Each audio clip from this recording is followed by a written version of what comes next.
it is. That's the first time I've heard it. You can have that yes, free on thank GBNews. you so much. It's quite true. Tell us about your following. Obviously, an influencer that many people might typically think of would be someone in their teens, someone in their 20s, someone who's particularly social media savvy, using TikTok. Talk to us about your brand of influencer. Well, our influencer, my kind of influence is over the older age group, the over 50s. For my business, I do a lot of live videos. I'll do them early in the morning at 7:30, which sounds ridiculous, but I know my ladies are up and about at that time having a cup of coffee or whatever that might be. And just being honest about day-to-day life. So my dogs are running about, my grandchildren are even sometimes in them, one thing and another. So it's just been purely by accident that I've got this really nice, loyal following, and I get lovely messages off ladies. I'll do things like, I'll tell them when I'm going for a mammogram, and I'll say, come on, everybody go for your mammogram. That's brilliant. All sort of health-conscious things. I've been a lot heavier than I am now, and I've slimmed down and lost some weight. I've been talking about that journey as well. And then ladies will ask me questions on the videos, and we chat about all sorts of different things. And now I'm getting messages every day, and people are loving the clothing ranges that we do. And it's just, I started off as a business, that's purely what I did, but it's turned out into this other...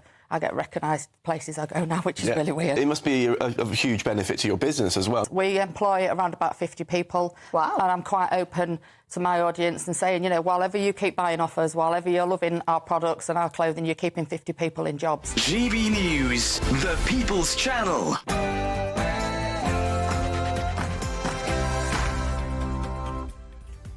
Good afternoon, it's 3 o'clock and welcome to the Martin Daubney Show on GB News with, no, it's not Martin, it's Dawn Neeson. And we're broadcasting live from the heart of Westminster and all across the UK. Now, your headlines this hour.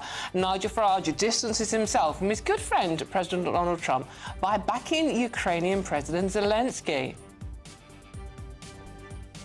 Zelensky is not a dictator, but it's only right and proper that Ukrainians have a timeline for elections.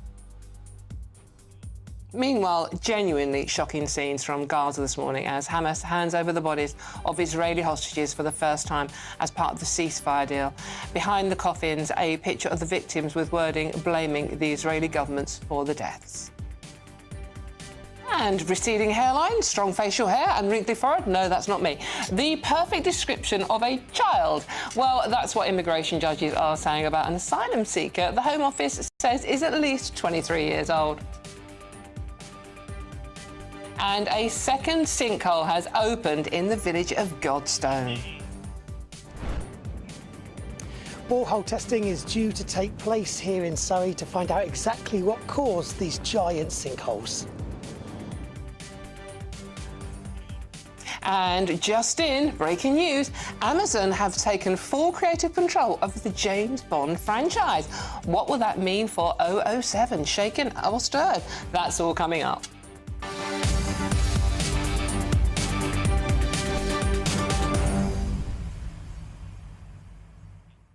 Ooh, that's interesting news, isn't it? And I'm so glad I got a picture of Roger Moore, and it's always my favourite, Live and Let Die. But this show is not about Martin Daubney, although I will mention him a little bit because it's always fun, isn't it, to take the mickey out of him when he's not here. And it's not about me. It is all about you and your views, and it's really, really simple to join in. Important news day today, lots of big stories, but we are going to have some fun as well. So join in and get your comments coming into gbnews.com/your say. But before we get cracking, let's get the news headlines with Sam Francis.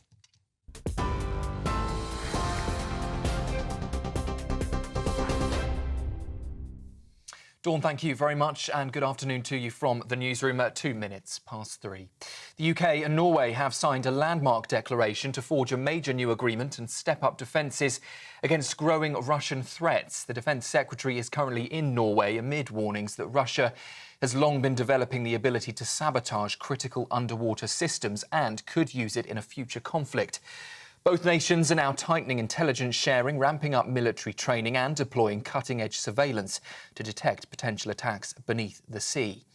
Well, speaking in a press conference earlier with his counterpart, John Healey's also vowed to step up further support for Ukraine. He says we must keep the Ukrainians in the fight. Our job is to stand with the Ukrainians, support the Ukrainians, support them in their fight, and if they choose to talk, support them in the negotiations as well. And I'm a defence minister, and I don't want to see us jeopardising the peace by forgetting the war.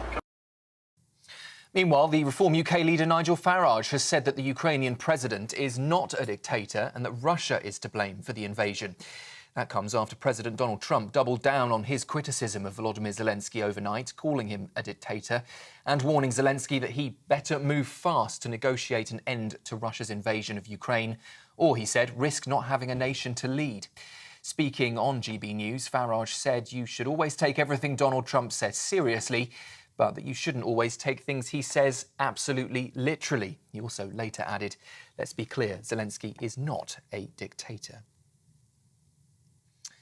The Kremlin has also hit out at a proposal by Sir Keir Starmer to send UK troops to Ukraine as part of a potential peacekeeping mission. The Prime Minister said British troops could be deployed there as part of a peace deal, but the Kremlin said it wouldn't work for Russia because it would involve forces from a NATO member state and therefore have ramifications for Russia's security.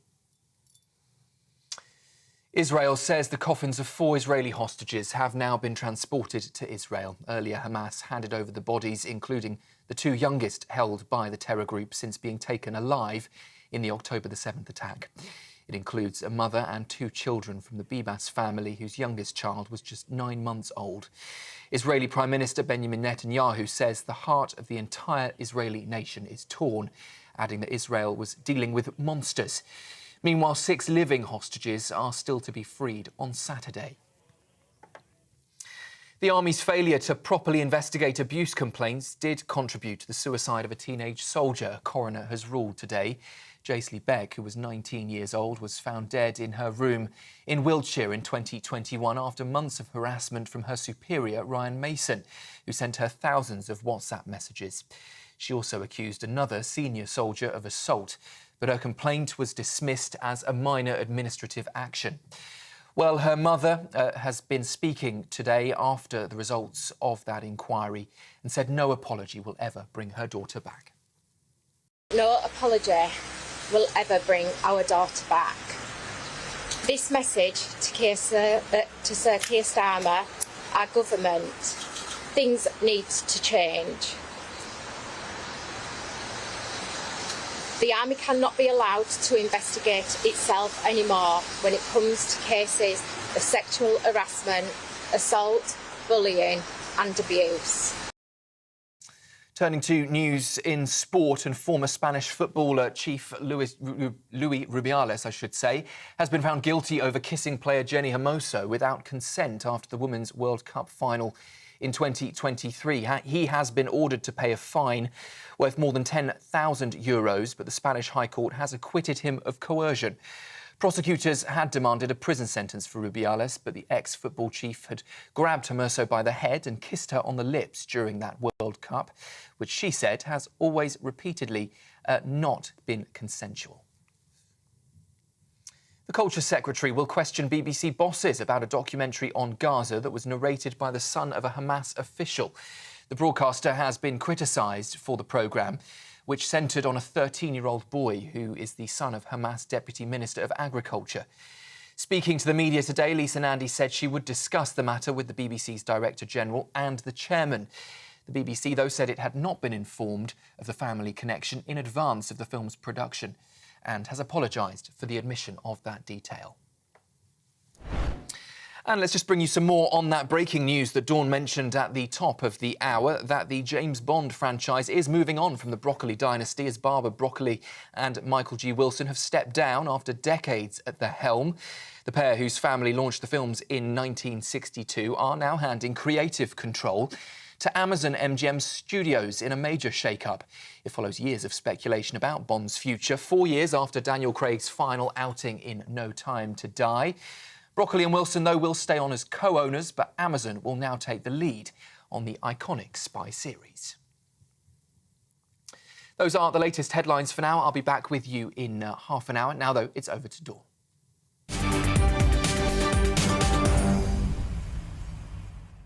Thank you very much, Sam. Now, as the rift between Volodymyr Zelensky and Donald Trump deepens after the US president described his Ukrainian counterpart as a dictator, Nigel Farage has given Mr. Zelensky his backing. Putin that invaded, it's him that's behaved badly, he's been brought to the table, and now what needs to happen is Ukraine needs to get proper security guarantees, because I think it's fair to say that after the Minsk agreement back in the 1990s, they were let down. They feel sore about that. We've got to put something in place that gives Ukraine security guarantees, and if we do that, and if they're right, and if they hold, then we will get a good and a lasting peace deal, and surely that matters more than absolutely everything. Interesting, of course it does. Lots more on this now with GBNews Political. The wonderful Christopher Hope. Mr Hope, this is a very fine line for both Nigel Farage and Keir Starmer to tread, keeping everybody on side. What do you make of what Farage has said? Well, all eyes are on Farage today, Dawn. Now he's spoken on GB News. But let's go back 24 hours. We heard from Kemi Badenoch. She said, in response to that extraordinary statement on True Social by Donald Trump, that Zelensky is not a dictator, which he isn't. He's elected, although he postponed elections from last year to be re-elected. And then we heard from late last night from the PM, Sir Keir Starmer. He spoke to Zelensky himself, and he said he expressed support for him, the spokesman said, as Ukraine's democratically elected leader. And that's correct, of course. And it's perfectly reasonable, he said, to suspend elections as we did in this country during the Second World War. And there was a sovereign invasion of his country. So, of course, that makes sense. And then you fast forward to what will Farage say. Now, Farage purports to be the next Prime Minister of this country. He's ahead in, I think it's 3 out of the dozen or so polls that exist out there. His party's ahead. As things stand, he could be in power or hold the balance of power with the Tory party. So what did he say? Well, here's what he said to GB News just about an hour ago, and it's fascinating. You should always take everything Donald Trump says seriously. You shouldn't always take things that Donald Trump says absolutely literally. And I think that applies very much in this case. So let's be clear. Let's be clear. Zelensky is not a dictator, but it's only right and proper that Ukrainians have a timeline for elections. I mean, after all, I recently said that I thought Keir Starmer was behaving like a dictator because we've cancelled the vote. He's cancelled the vote of 5.5 million people in local elections on May the 1st this year. So no, he's not a dictator, but there needs to be a timeline so that the Ukrainian people can vote on a peace deal.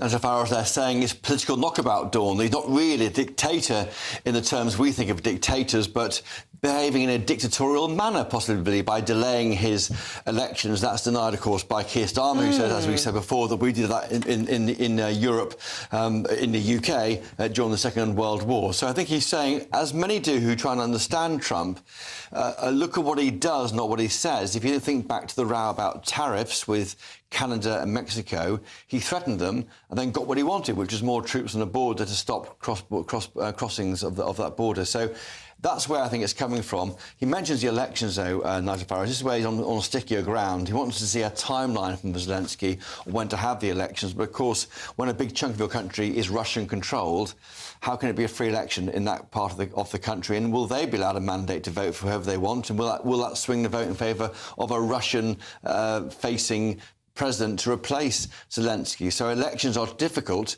I think he said what he could say, I think, to try and explain what Trump meant. And Keir Starmer is due to meet Trump in America next week, isn't he? That's right. So I mean, how is that? To be a fly on the wall on that one, I mean, you really would like to be.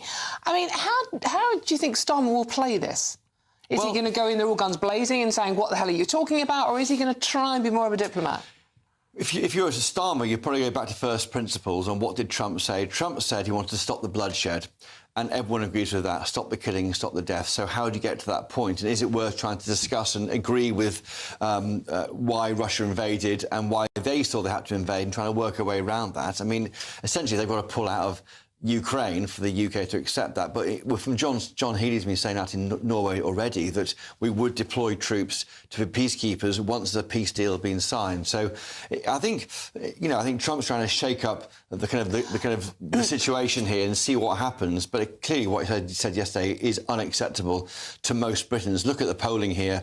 Only 3% believe that Ukraine was responsible for being invaded by Russia. Not surprisingly, 3/4 of Brits think that Russia was responsible, 8% think equally responsible. I mean, it's almost like irrelevant. I mean, there's 5 times more people believe in Loch Ness Monster than think that Russia was in, Ukraine was behind the invasion of its own country. Well, it's interesting, I mean, coming from America overnight as well, that American voters, Republicans even, have a more favourable view of Zelensky than they do of Putin. Yeah. So going against what their new president said, they see Zelensky as good, as strong, as a hero, as a leader. And that's how he's seen here. Yeah. And rightly so, I think. He stood by his country. He fought off those, or his leadership fought off those tanks as they bore down on Kyiv 3 years ago, I think this week or next week. I mean, the 3-year anniversary is imminent. So I think it's fascinating that the challenge here, yet again, where do we go with the European Union position or America? We're trying to find this middle ground, as we always have done for decades now with the European Union and the US. And I think that this idea of a bridge to the EU from America is certainly a line which will be pushed by Keir Starmer next week. OK, thank you very much for now, Chris. Now we are going to bring in former NATO commander Chris Parry. Chris, hello. Are you there, Chris? Yes, you are. Chris, thank you very much for joining us today. What do you make of what you've heard overnight? Very, very strong rhetoric from Donald Trump. We've heard Nigel Farage saying, you know, you take him seriously, but you don't necessarily take him literally. What do you make of what you've heard? Well, this is all part of the noise that surrounds these big negotiations. There's a lot of information, a lot of counter-information. Anybody that has any sense will have read The Art of the Deal by Donald Trump. And he says quite clearly, when I'm doing a deal, I'll show you my right hand, I'll outrage you with everything I can, and I'll screw you with my left hand. Right now, the one person who's probably more confused than anybody is probably Vladimir Putin. So that's exactly where I think President Trump probably wants him. And I think we have to understand that as well as the battlefield where the real war is taking place, there's a huge virtual war going on in terms of information, influence, and perceptions and things like that. And that is being fought very cleverly, I think, by the American administration. I suspect there's been a private phone call to President Zelensky to say, look, don't take any of this seriously. It's all part of the tactics of what we're trying to achieve here. It is a fairly dangerous game to play, though, isn't it? Because, I mean, a lot of people... I mean, Chris, to be honest with you, I wasn't actually worried about this in the first place. But the more I hear from everybody involved in this, the more I start thinking, well, hold on a minute. The whole problem was Russia was worried about more NATO sort of like, you know, encroaching onto Russia's territory. And now Keir Starmer's talking about putting a peacekeeping force of British people into the Ukraine, which is going against what caused this in the first place. Well, there's all sorts of things wrong with this. There's no strategy, there's no plan. So why are we throwing our troops into something where there's no plan? The other thing is, Vladimir Putin has already said that, you know, any troops that come from a NATO country are not welcome in Ukraine. So that's going to be a bit difficult as well. The key thing here, Dawn, is to keep peacekeepers out of Ukraine who we all don't want. Now, the one country we don't want in Ukraine doing peacekeeping is China. China, I think, will be volunteering for this at some stage. They want to exploit the resources. They want to rebuild Ukraine. They're also firm allies of Russia. So we don't want to get sucked into the Chinese being there. On the other hand, it's no good the Europeans going in there unless the Americans are prepared to back them up, because Putin will take absolutely no regard whatsoever of European forces going in there, because he knows that he can confront them. He can do all sorts of things across the border, and there's going to be very little coming back the other way. So there ain't going to be a peace to keep. So why we're sending peacekeepers, I, as a former commander, can't really see it, to tell you the truth. And Chris, I mean, talking completely selfishly here, but this will matter to our viewers and listeners. How much of a threat is Russia to the United Kingdom? In strategic terms, Russia is a primary, what we call peer threat. We're actually at war with Russia at the moment. It's actually conducting a very low-level war in terms of cyber, in terms of assassinating people, in actually interrupting our infrastructure and putting pressure on all our systems. We've got a large number of Russian agents operating in Britain at the moment, and it's what is known as a grey zone or hybrid warfare. The Chinese are doing it as well, and so are the Iranians. So we shouldn't be surprised. It's just that nobody's taking it seriously. We're not in the sort of war that everybody thinks we are. But, you know, it can step very quickly into that if Putin wants to. Putin's real obsession is basically neutralizing what he perceives to be a threat from the Baltic Sea and also from the Black Sea, because he thinks that's how NATO can attack the most populated parts of Russia. That's a geopolitical reality. That's why he needs Crimea and most of southern Ukraine. Similarly, in the Baltic, he really resents Sweden and Finland coming into NATO. So I can expect if there's going to be peace or a sort of armed peace in Ukraine, you're going to see the pressure coming on Sweden, Finland and the Baltic states afterwards. This is a thing that is generated within Russia because they have a huge border. They're paranoid about it. Historically, they think they have a right to interfere in Europe. They call themselves the Third Rome. And also, because Putin has so many problems in Russia right now, he's externalizing all his internal problems. That's the nub of it. Chris, Christopher Hope wants to have a quick question for you. If I may, yeah, Chris Parry, Chris Hope here in the studio. I was fascinated by what you said there. If you look back at The Art of the Deal, the original Trump book about how he does politics and business, how do you think Putin is being played with the other hand? Well, he's not seeing it yet. That's the thing, Chris. The Americans will have a plan in place, and it will have been in place for a long time. As I said, it'll have a number of elements, and it relates not just to Russia, but to Russia's allies, Iran, and China as well. The key thing, as I said, will be to keep the Chinese out of Ukraine, I suspect, as peacekeepers and things like that. But this is grand strategy. It's not the sort of thing that people talk about down the pub on a Friday night, you know, and so there will be a plan behind it. My own view, for what it's worth, is Ukraine has already demonstrated it can't retake the oblasts or provinces that it's lost already. There's going to be a frozen peace along that border, I suspect. I'm looking at the moment of what happened with Finland in 1939-40 after the Winter War, where Finland said, look, we're going to be neutral, we're going to arm ourselves to the teeth, and you really don't want to upset us. And I think that's the way Ukraine's going to have to go. And I reckon a lot of people in Ukraine right now are going to be saying, you know what, we used to have nuclear weapons. Let's get them again. Indeed. Thank you very much, Chris. That's former NATO commander Chris Parry. Thank you very much. Now, do you want some more bad news? Yeah, we're full of it today. Savers and pensioners. Yeah, what is it with older people? Rachel Reeves, who has been visiting Leavesden Studios in Hertfordshire today, is reported to be cutting the tax-free limit on cash ISAs, which mainly affects older people because they tend to have ISAs. It currently stands at £20,000 limit, but could be slashed down to just £4,000 annually. The hope is people start investing more in funds. OK, joining us now is political consultant Dominic Moffat to explain this story. Dominic, what's going on with this one? I mean, to me, my mum's got an ISA. Lots of her friends have ISAs. This feels yet another attack on older voters. Good afternoon, Dawn. And I too have an ISA, and I'm pretty sure my mother's got an ISA as well.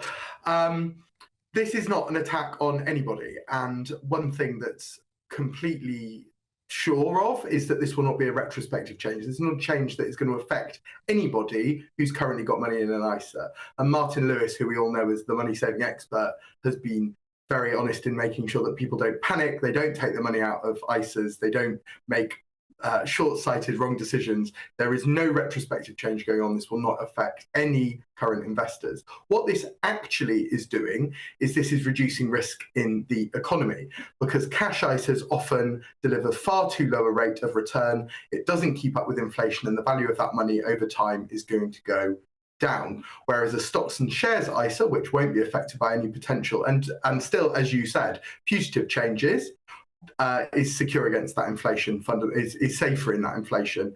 And so it's about encouraging people to take a little bit more risk, but to ensure that actually they're not keeping that money in a cash ISA where the value will go down. So are ISAs still going to be a good investment for people going forward? I'm not a financial advisor and I don't want to offer financial advice. I will continue to keep money in an ISA, which I suppose is to some extent evidence that I believe it's a decent investment. I don't want to fall foul of regulation no, for financial advice. OK, well, let's put it this way. What's in it for Rachel Reeves then? What does the government get out of this? So this is good for the economy because currently we've accidentally overregulated ourselves into a situation where we're so afraid of risk that we've regulated zero risk into it. But as I said, that risk adversity at the moment leads to people having kind of underinvested products that are going to go under the value of inflation. So the benefit to the consumer and the benefit to the government is that by putting money into funds, as you say, or stocks and shares, ISAs, that money will then be able to drive growth in the economy, go into businesses rather than sit in effect becoming of less value over time. Brilliant, thank you very much. And thank you for your non-money advice there. Political consultant Dominic Moffat, thank you very much for joining us. So basically the message is don't panic. But if you would like to actually win some money to put in an ISA or whatever you want to do with it, under the bed might be safer at the moment, we're giving you 2 chances to win in our latest Great British giveaway, as we have 2 amazing prize bundles to be won. Here's all the details you need. We're doubling your chances to win in our latest Great British giveaway, with 2 fabulous prize bundles up for grabs. There's 2 lots of a totally tax-free £10,000 in cash. You'll also receive a brand new iPhone 16, along with £500 in shopping vouchers to spend at your favourite store. And the best news is 2 lucky winners are going to win. For another chance to win, text cash to 63232. 1 entry costs £2 plus 1 standard network rate message, or text bonus to 63232. 5 entries cost £5 plus 1 standard network rate message. Go to gbnews.com/win. Entries start from just £2. Call 0903 681 3232. Calls cost £2 plus your network access charge, or post your name and number to GB11 PO Box 8690 Derby DE1 9TT. UK only. Entrance must be 18 or over. Lines close at 6 p.m. on the 7th of March. Please check the closing time if listening or watching on demand. Good luck.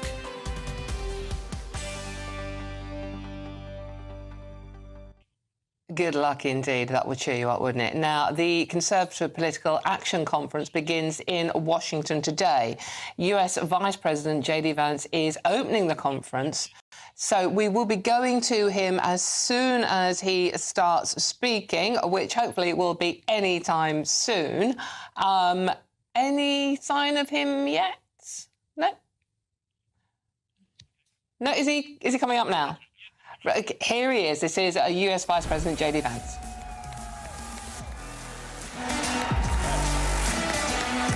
What's up, guys? How we doing?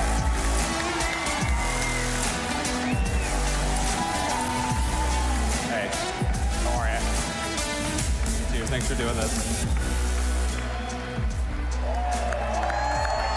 Thank you all. Thank you. Thank you.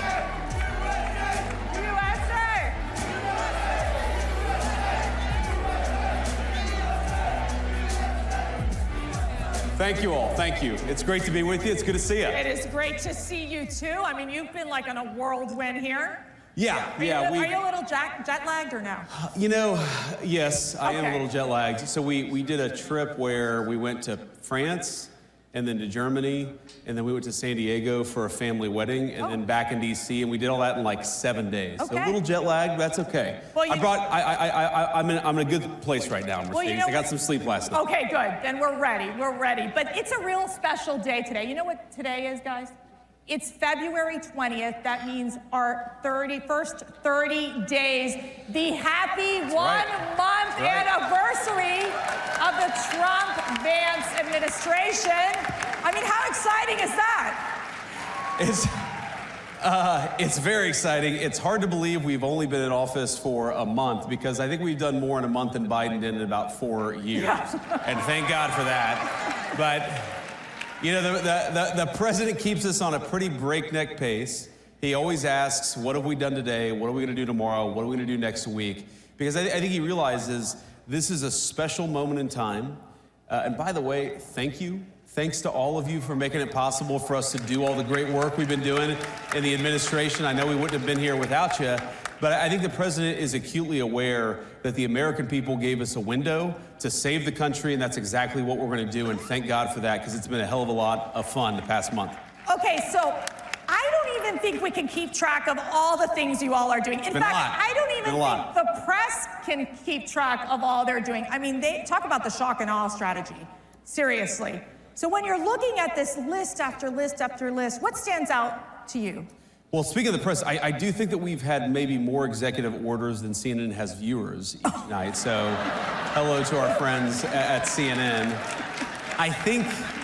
I actually think that their plan was they were going to go all in on anti-Trump and hope that he could save CNN in the same way that he did, frankly, in 2017, because nobody really watched the network until he became president in 2017. But that's maybe the one thing I think the president has been unable to do, unable to save the CNN's ratings over the last few months. But look, I think that what the president has tried to do is recognize that we have a historical mandate on a few issues. We have to secure the southern border, and thanks to his actions, border crossings are down well over 90%, and we're just getting started. He recognizes that we have to really unlock the engine of American growth. We've got to get back to having a growing economy that creates good jobs and high wages for the American people. And a lot of that goes back to drill, baby, drill. We've done more on energy under President Trump's leadership than I think any administration in history, and that's not an exaggeration. And of course, we're going to do more. And then I think the third thing that he's tried to do, of course, with the help of Elon and all the great folks at Doge, is ask, what are we doing with all of the American taxpayers' money, and why are we wasting so much of it on garbage that the American people either aren't aware that we're spending it on or don't want to be spending it on in the first place? Like, for example, the stuff that we've figured out, Mercedes, is unbelievable. Why are we spending money on progressive modern art projects centered around toilets in Afghanistan? That's actually something that your tax dollars were funding until very recently. And I think all of us are sitting around and asking, what the hell have we been doing with the American people's money for the last 4 years? Let's turn off the spigot and spend the American people's tax money on the American people's priority. And that's, of course, been a big focus of the administration, too. Let's dig deeper into the immigration issue. Sure. We've seen, and you've met many of the victims, people who have family members who have died, Yes. have been tragically murdered. Those angel families in the hands of these criminal illegal aliens. Sure.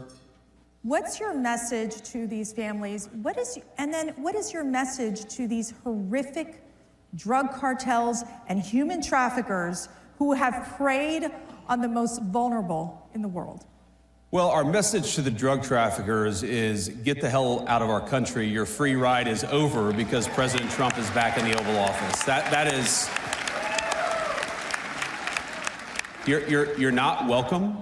You were never welcome, according to the American people. But unfortunately, you had President Joe Biden, who allowed you to run free over the United States of America, and Donald Trump has said, you're terrorist organizations, we're going to go after you, we're going to wage war on you, and certainly we want you out of the United States of America, and that's an important message, of course. But our message, and you know this, Mercedes, our message to the families is President Trump cares about you.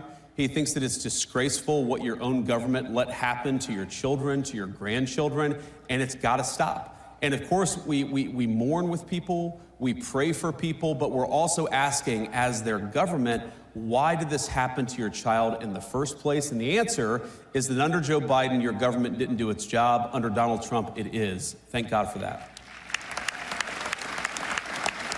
On the economy, and I'm getting this question all the time, you know, it's this question of affordability, right? Yeah. There's a lot of stress on our families, something that I think Joe Biden could not manage in terms of really helping lower that cost of living and making things just simply more affordable. Sure. We talked about energy independence being a critical component of this, of ensuring that we unleash this economic prosperity. What more needs to be done?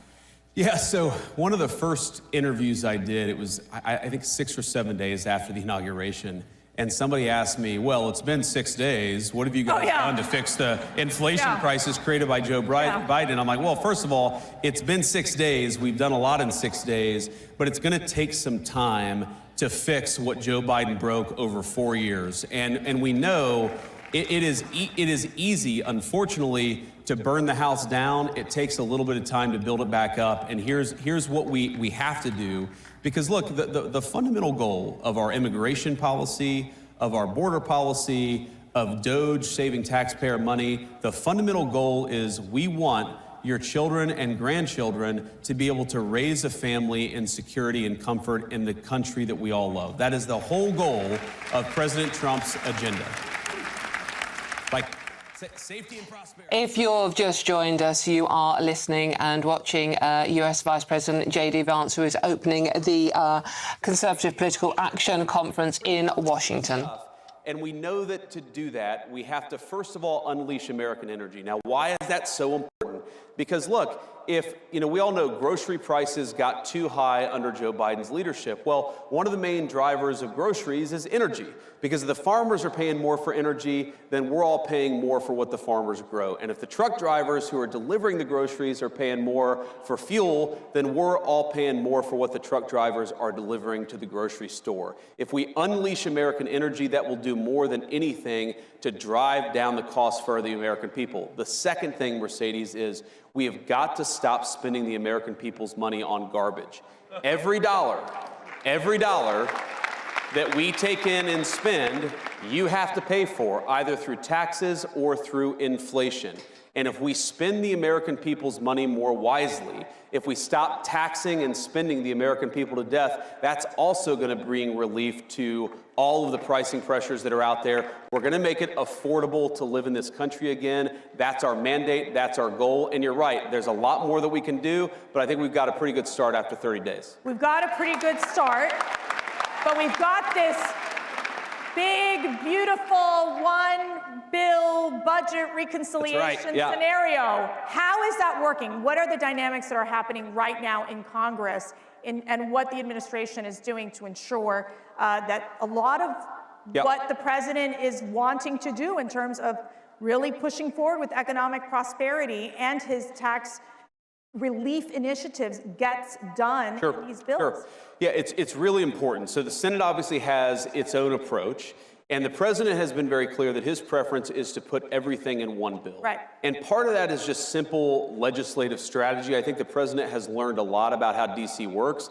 And I actually talked to the president about this yesterday, and he said to me, look, it's very rare that you can get 2 reconciliation bills done in one Congress, which is why he thinks we've got to do a lot with that one big, beautiful bill, that first reconciliation package that we're going to get through the House and the Senate. It's going well. It's early, right? This stuff takes time to put together. I think, if you had a record pace reconciliation bill, we would get this thing done in May or in June. I think we're on track to do that. But we've got to do some basic things, Mercedes. One, like I said, we've got to continue to unleash American energy.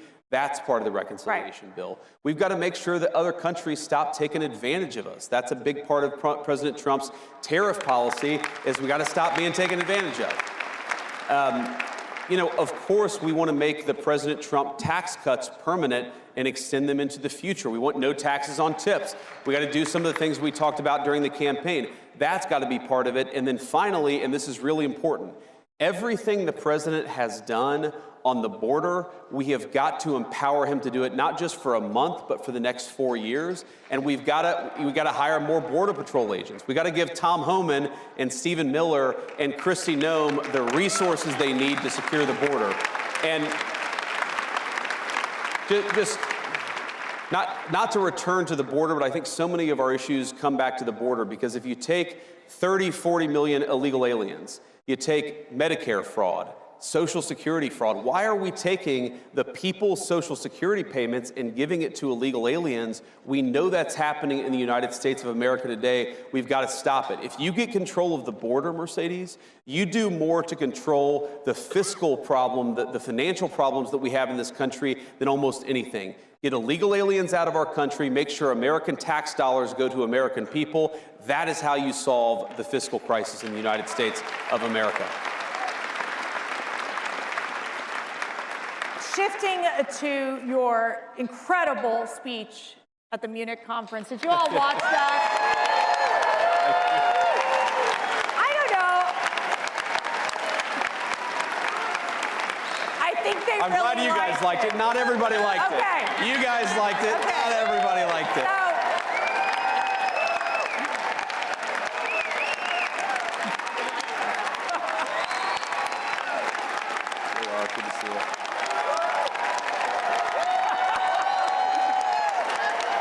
Thank you.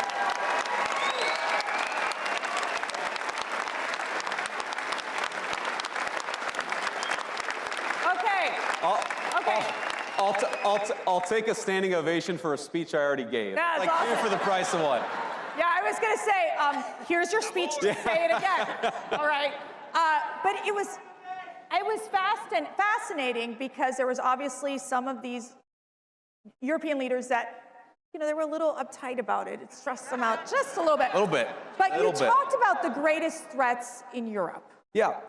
So, look, the greatest threat in Europe, and I'd say it was the greatest threat in the United States until about 30 days ago, is that you've had the leaders of the West decide that they should send millions and millions of unvetted foreign migrants into their countries. That is the biggest threat to Europe. And frankly, it remains, by the way, the biggest threat to the United States because, yes, we've got 4 years of President Trump's leadership, but I guarantee you, if the Democrats ever get power again, they're going to try to do it again. We cannot rebuild Western civilization. We cannot rebuild the United States of America or Europe by letting millions and millions of unvetted illegal migrants come into our country. It has to stop. Thank God it stopped here, but it's got to stop there.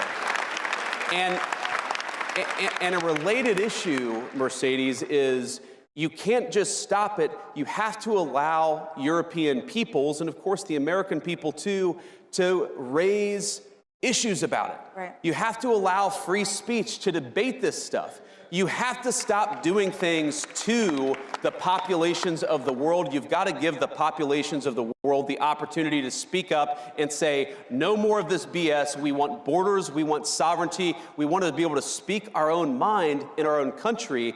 And I guarantee you, if we don't allow free speech, and of course, the Biden administration, I made this point, Mercedes, the Biden administration did more to destroy free speech, not just in the United States, but also in Europe, than any administration in American history.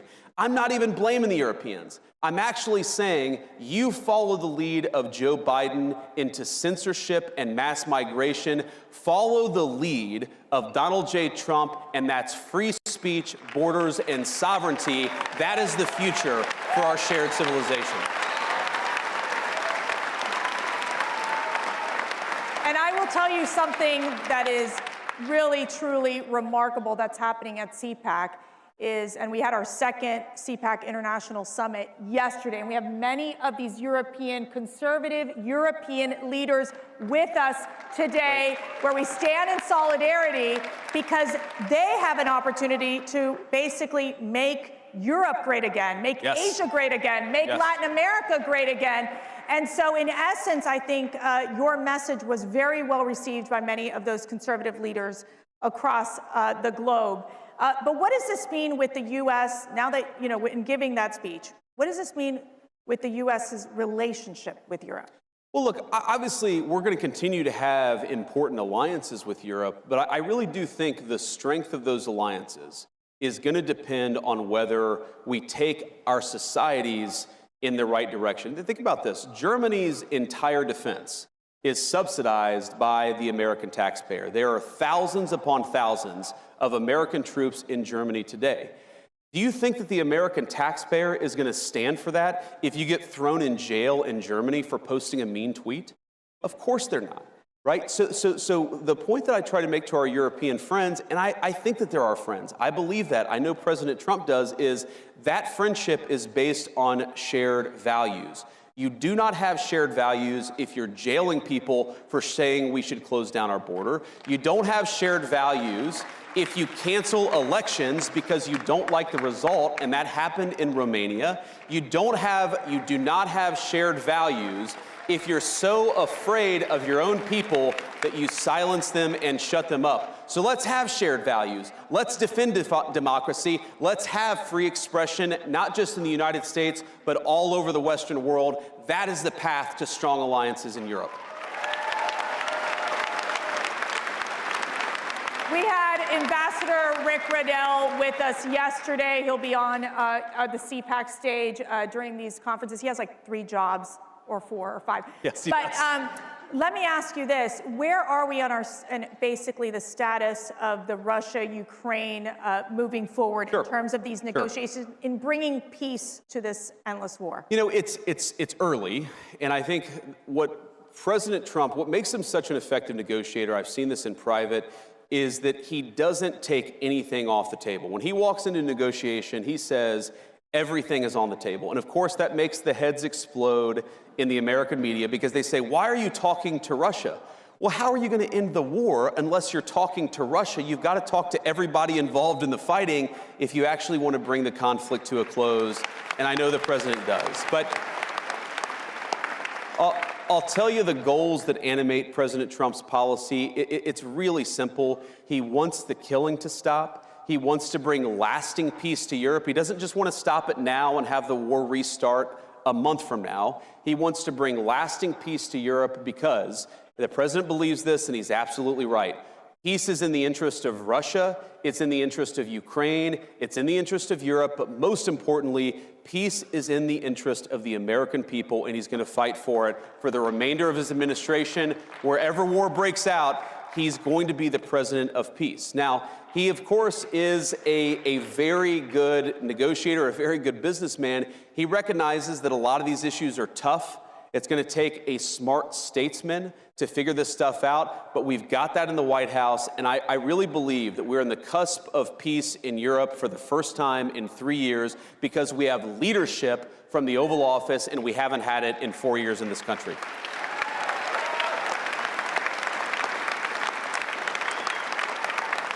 Matt and I mentioned this right when we started the conference. We're honored by the presence of 2 hostages that were freed after the Hamas atrocity, the tragedy that we've seen happen. And we have several of the family members as well who still, there they are. Where their loved ones are still being detained by Hamas.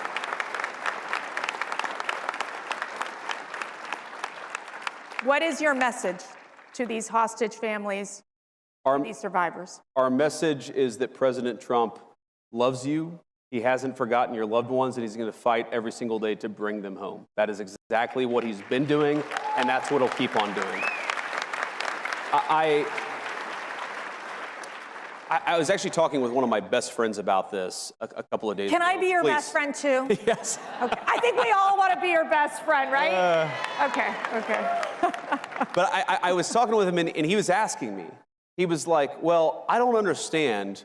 Why was Biden unable to do this? And then, like, the minute that Donald Trump won, we started to make progress in bringing the hostages home. And I said, man, it's just a question of leadership. You actually need a president who is willing to pick up the phone and say, you got to bring these people home. No. We're not focused on that crap right now. We're focused on bringing hostages home. And then when the negotiations hit a wall, because they always do, you need a president who picks up the phone and says, cut this crap out. We've got to make progress, and you've got to keep that pace going. It's leadership. It really is. And I saw it behind the scenes. And what the president did is he empowered, in particular, because this was before we were inaugurated. This is before we had our great Secretary of State, Marco Rubio, or any of the great people around us. The president sent his dear friend, and he's become my dear friend, Steve Witkoff, as an emissary of the President of the United States. And he said, Steve, you speak for me, get it done, and if there are problems, pick up the phone and call me. Steve Witkoff, with the president's leadership, got it done, and it's amazing. And of course, we still got work to do. We've got to finish the process, but I really believe the president is as committed to this as any American leader in my lifetime. We're going to keep on fighting for it. One of the issues that's central to the CPAC community is the issue of pro-life. Of course. And what is the administration going to do to defend the unborn, to provide support for those mothers, those fathers that choose life? Sure. Well, one of the things, of course, the president got done during the first term, and I think that it's why he is accurately called the most pro-life president in American history, is he finally made it possible for the will of the people to speak on the life issue. And that was the Dobbs decision. What that did is it gave the abortion question back to the people. It took it out of the hands of unelected bureaucrats and unelected judges and gave it back to the people. And I think the most important thing that we can do, and as you know, Mercedes, I'm very pro-life, I'm a devout Christian, is that we have got to persuade our fellow Americans, because now we've got the power. We've got the power of persuasion. We've got to persuade our fellow citizens that unborn life is worthy of protecting. It is sacred in the eyes of God, and it should be sacred in the eyes of man too. And we have to pick up the torch and fight for that every single day. And I know you guys are up for the task. I am too. And I think on the administration side, what the president has said, and it's been consistent, it's going to be consistent in the rhetoric and in the policy, is we believe in the Trump administration that babies are good, that families are good, and we want to make it easier for young moms and young dads to choose life, to start families, and to bring new life into the world. That's the whole point of our policy. Now, some of that, of course, is supporting our great crisis pregnancy centers at the moment of these important health care decisions, encouraging young women to choose life at that important moment of choice. Some of that is bringing costs down so that, young moms and dads don't look to the future and a new baby and say, how can I afford this? And if they're able to actually afford to raise a family, maybe they'll start thinking of babies as the blessings that we all know that they are. Yeah. And I think... But I think fundamentally this is going to take a lot of leadership from the president on down, but from every single person in this room. We've got to persuade our fellow citizens to stop thinking about babies as inconveniences to be discarded. We've got to start thinking them as blessings to cherish, and that's exactly what I promise to do. So now we're going to get personal. This is going to be so fun. Your faith. Yep. Why is it so important to you? What does it mean to you? Tell us why, when you go every single day to work, how faith is a part of who you are. Well, I mean, first is I believe the fundamental tenet of the Christian faith. It's not just a set of good moral principles, though it is that. I think the fundamental tenet of our faith is that the Son of God became man, he died, and then he raised himself from the dead. That is the fundamental tenet of the Christian faith, and I think so much flows from that. And I think one lesson that flows from that is that we shouldn't fear death. Of course, death is a very bad thing, but there are much more terrible things than just losing one's life, and importantly, you could lose one's soul.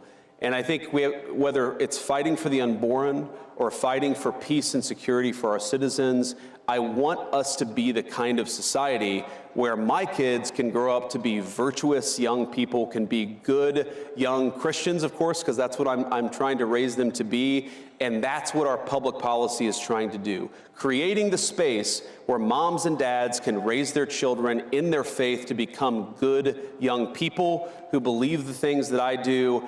That is what I'm trying to create, is the space for you, of course, to raise your children as you see fit, but the space for me to raise my kids to be the kind of young people that I think they ought to be. And the other thing that I take from it, Mercedes, is if you look at the long history of the Christian faith, we've been around for about 2,000 years now, give or take a few years, and there have been really dark times in the history of the Christian faith. There have been really good times in the history of the Christian faith. And I just try to remind myself that we put our faith in God above, we put our faith in the grace of God, and we try the best to do His will, and we don't worry so much about whether we're going to have earthly rewards. We worry about whether we're doing right by God Almighty above. That's what I try to do, and that's how I try to run my life in public. Hello. Yeah, thank you. You are with GB News, and we have just been listening to Vice President J.D. Vance in Washington talking to the Conservative Political Action Conference there. Lots of you are absolutely loving everything J.D. Vance has got to say. Janet, just to you first, if only we could have our own J.D. in the UK. We have people locked up for Hertie Post. We want our free speech back. Christopher Hope is still with me in the studio. Look, positive, emotive, strong stuff. Stuff that many, many of our viewers and listeners are saying we don't get here. And what is CPAC? He's talking to an audience who agree with him. Of course, he's preaching to the converted, yes. Completely, right, not being challenged at all by anybody in the room there. So let's park that idea and recognise that idea. I thought that what it means for us when he says there that Donald Trump can be the president of peace. Yes, strong and line. bring peace to Europe for the first time in 3 years. That's where Trump comes from. He wants to end the killing, right? So we all agree with that, and that's why this is a different way of doing it that not most people don't agree with in this country because of the way he's giving overtures to Russia.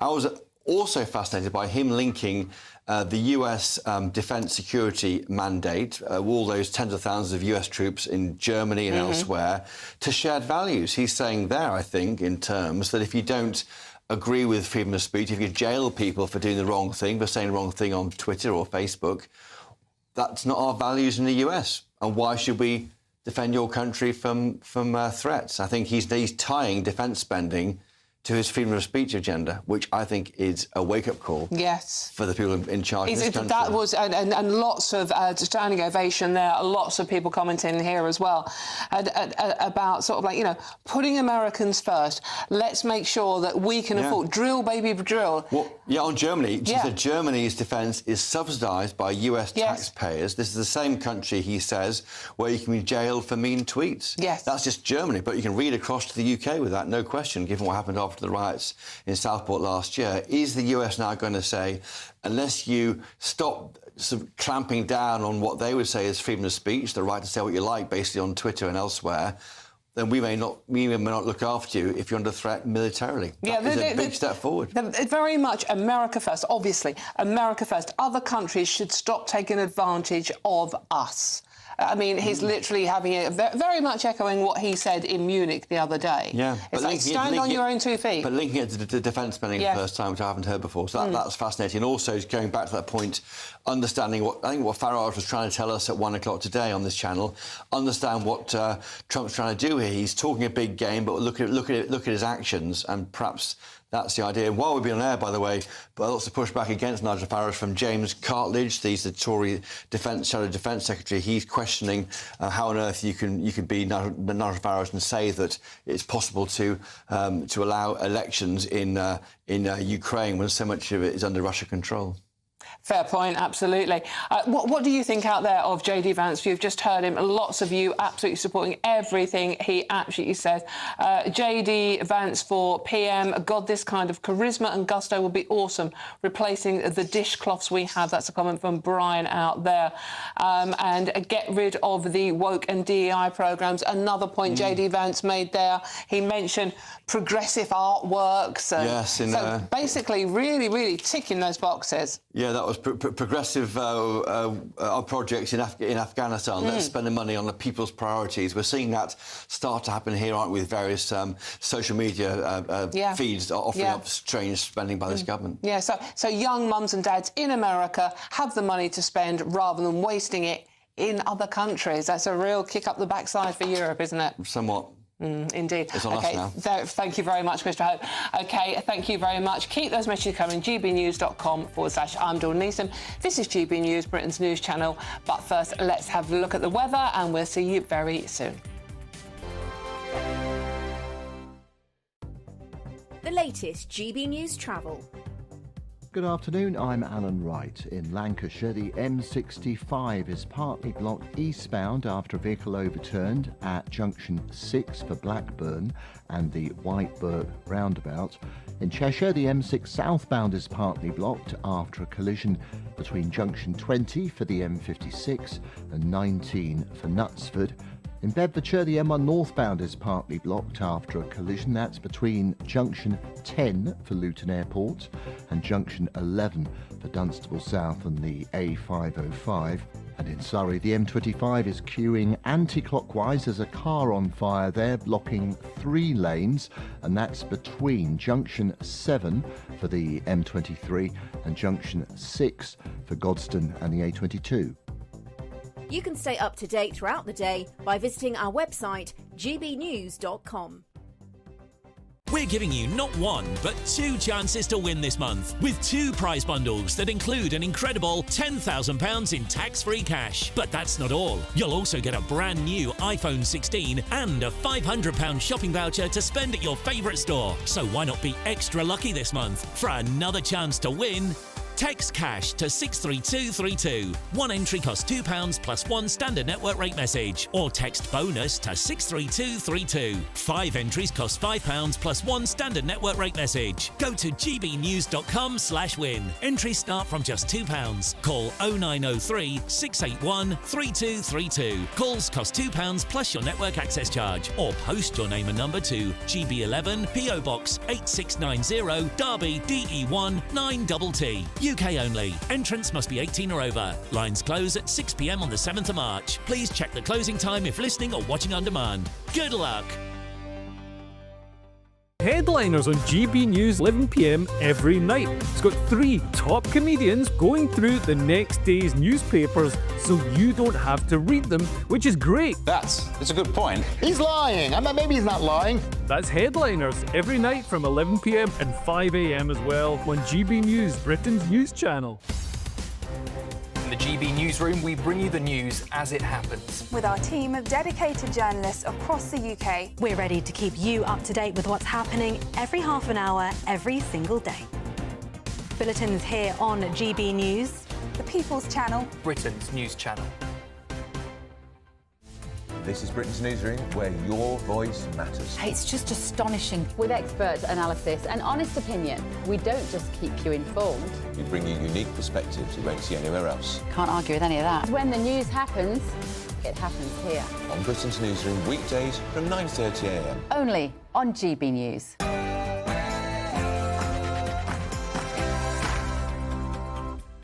Good afternoon, it's 4 o'clock. Welcome to the Martin Daubney Show on GB News, broadcasting live from the heart of Westminster and all across the UK. And the smart ones amongst you might mention that I am not actually Martin Daubney, I am actually Dawn Neeson, but he is back next week. Now, Vice President JD Vance, speaking at CPAC in Maryland in the last few minutes, has said the United States must speak to Russia in order to achieve peace in Europe. He also said the reason Trump is such a great negotiator is because he takes nothing off the table.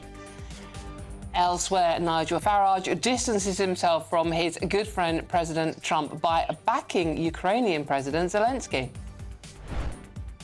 Zelensky is not a dictator, but it's only right and proper that Ukrainians have a timeline for elections. Ooh, and just in, Amazon have taken full creative control of the James Bond franchise. What will that mean for 007? Will he get more woke? That's all coming up this hour.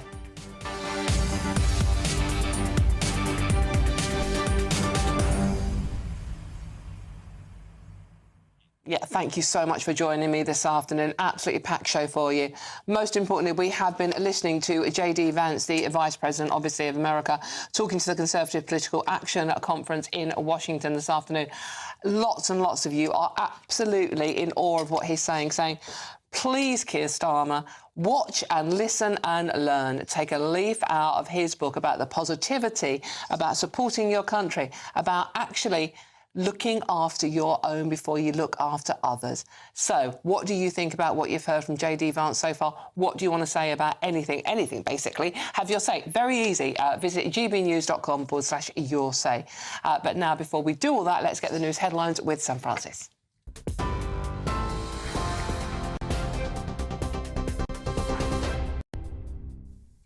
Very good afternoon to you. We're just coming up to 2 minutes past 4. The top story this hour, the UK and Norway have signed a landmark declaration to forge a major new agreement and step up defences against growing Russian threats. The Defence Secretary is in Norway amid warnings that Russia has long developed the ability to sabotage critical underwater systems and could use it in a future conflict.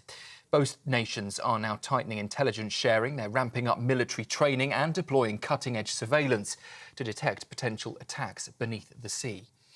Well, speaking earlier at a joint press conference, John Healey also vowed to step up further support for Ukraine.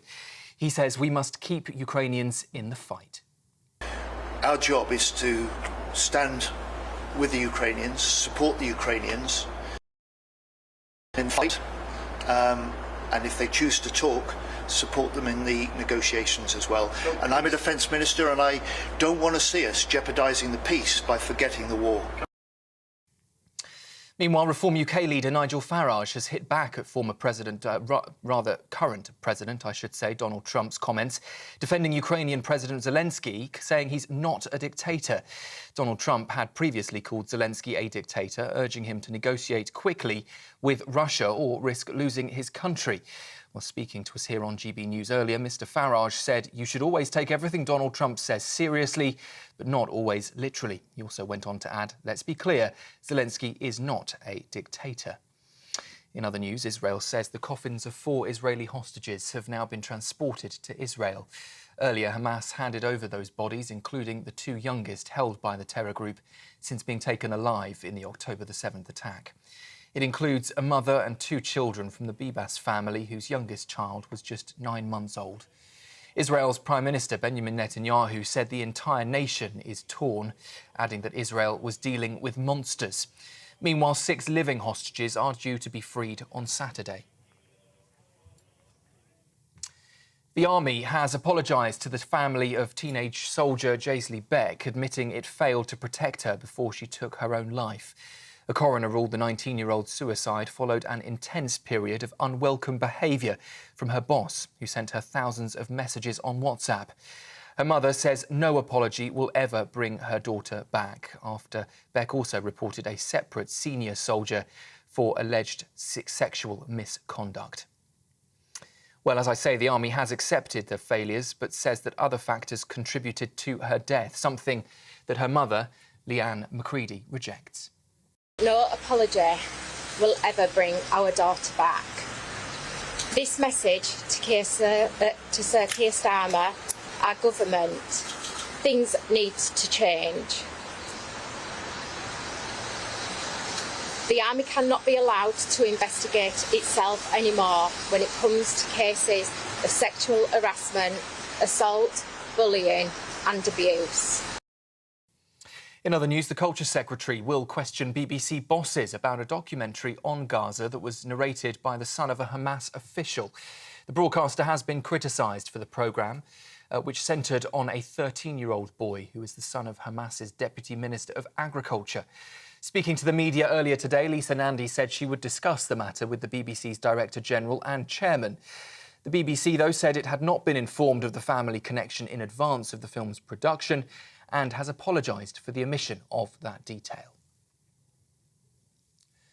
A record number of patients in England are in hospital with norovirus, with an average of 1,160 cases a day last week. That's double the figure from this time last year.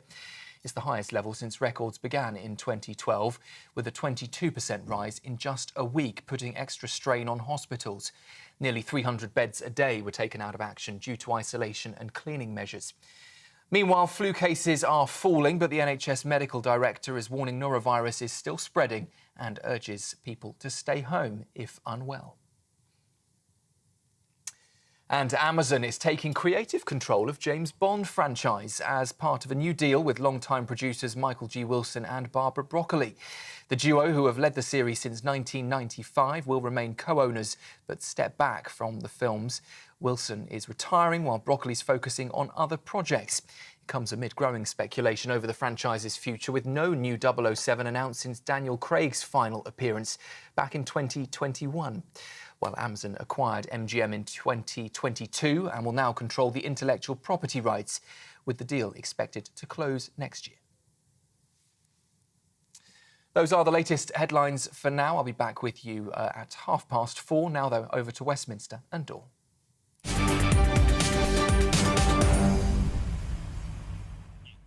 Thank you very much, Sam. Right, amazing afternoon for you, so you don't want to go anywhere. Now, let's kick off with that speech from Maryland, where in the last few minutes, Vice President J.D. Vance has called Donald Trump the president of peace, adding he will take nothing off the table to achieve peace in Europe. Let's have a listen.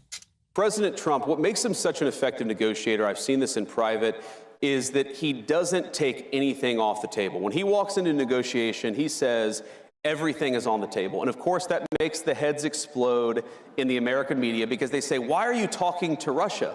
Well, how are you going to end the war unless you're talking to Russia? You've got to talk to everybody involved in the fighting if you actually want to bring the conflict to a close. I'll tell you the goals that animate President Trump's policy. It's really simple. He wants the killing to stop. He wants to bring lasting peace to Europe. He doesn't just want to stop it now and have the war restart a month from now. He wants to bring lasting peace to Europe because the president believes this, and he's absolutely right.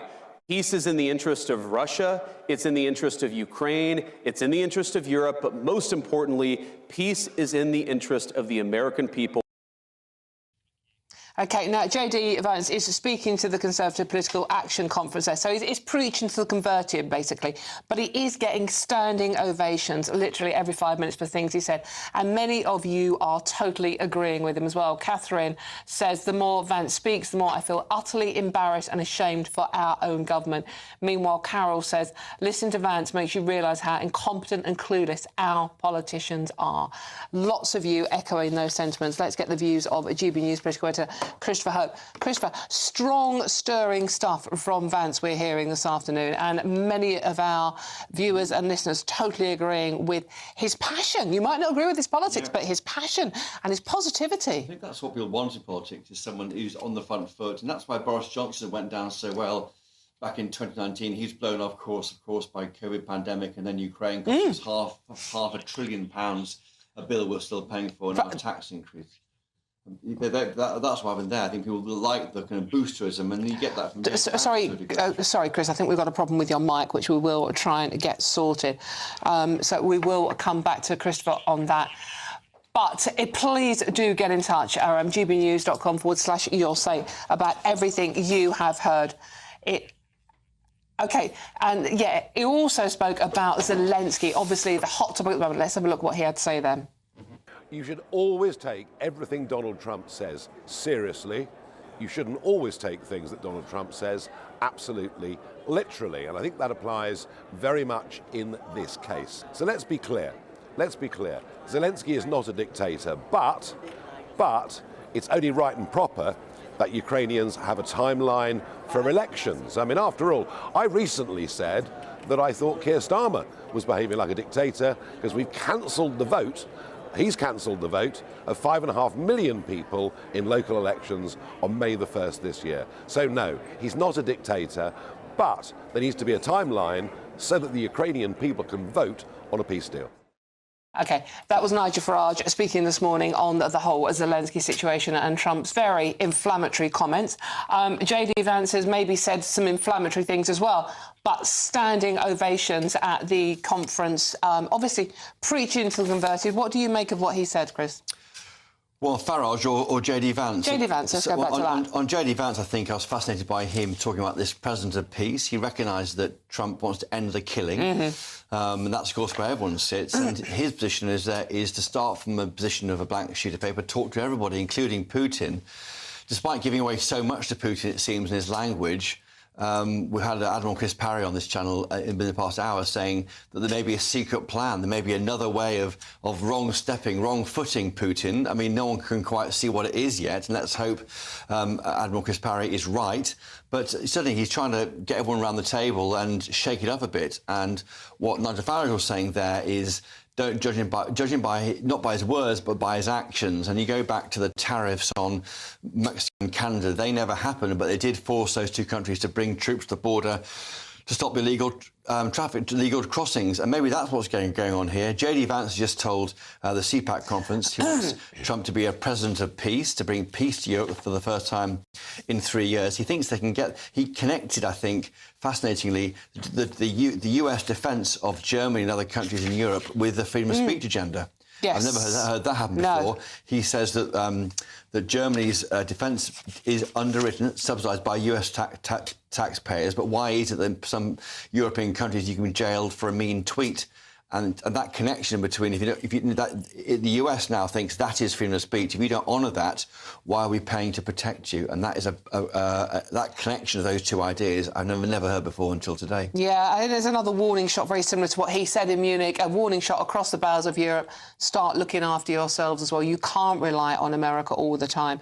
And he says you have the enemy within. Yeah. That's what he said in Munich, implying we're facing a similar situation. And just going back on what Nigel Farage said there, that's caused a row already. He's saying there should be a timeline set out by Zelensky for elections. He's saying he's not a dictator, supporting Kane Badenoch and Keir Starmer. That's one of the Tories, James Cartledge, the Shadow Defence Secretary. He says, what does Farage think? Ukraine should have a timetable for elections. Not going to be, not like local government reform, as Farage said, is that they're in an existential war and they don't know when it's going to end. How can you have elections? Well, exactly that, right. Christopher Hope, thank you very much for joining us in the next hour. Now, let's get let's speak with them. Let's find out what's going on from a Ukrainian. We're all talking about the story blue in the face. Lots of you getting involved as well. How are the comments of JD Vance, of Donald Trump, of Keir Starmer going down with the Ukrainians? So let's speak with member of the Ukrainian Parliament, Kira Rudik. Kira, lovely to speak to you again. Always good to talk to you. Kira, I don't even know where to start. So much. What do you make of what you have heard from the President of America and JD Vance this morning? Hello, Dawn, and thank you so much for having me. Well, of course, here on the ground, people are confused. People are worried. You can imagine. And I can tell you, as a politician, you don't want to be in the situation where you have to explain to people fighting at the front line or people who have lost loved ones at the war, why the President of the United States is saying that we have started the war. I'm just telling them that this is a negotiating technique, but of course it is indeed a very painful moment in the timeline. All in all, what I think is the key issue here is that Donald Trump has the vision that Russia wants peace. However, this is not something that we can confirm by what we see on the ground. Like last night and the night before, even when we had the special envoy Keith Kellogg in Kyiv, the attacks on our critical infrastructure, on our peaceful cities, they just continued. And during the time when there were, when the Munich Security Conference was taking place, the Russian drone was hitting nuclear station in Chernobyl, the sarcophagus. So you might think, like, who would be doing that? And why would one think that this is Russia wanting peace? So we hear many things right now in the air. What we do not hear is how would Donald Trump secure the deal with Russia, and how would we make sure that Russia would not attack us again? Because, Dawn, here in Ukraine, we've already been in this ceasefire deal, and it was not a day in our since 2014 when Russia would honor this ceasefire. So how would we make sure that this time is different? And this we do not hear neither from Donald Trump or JD Vance.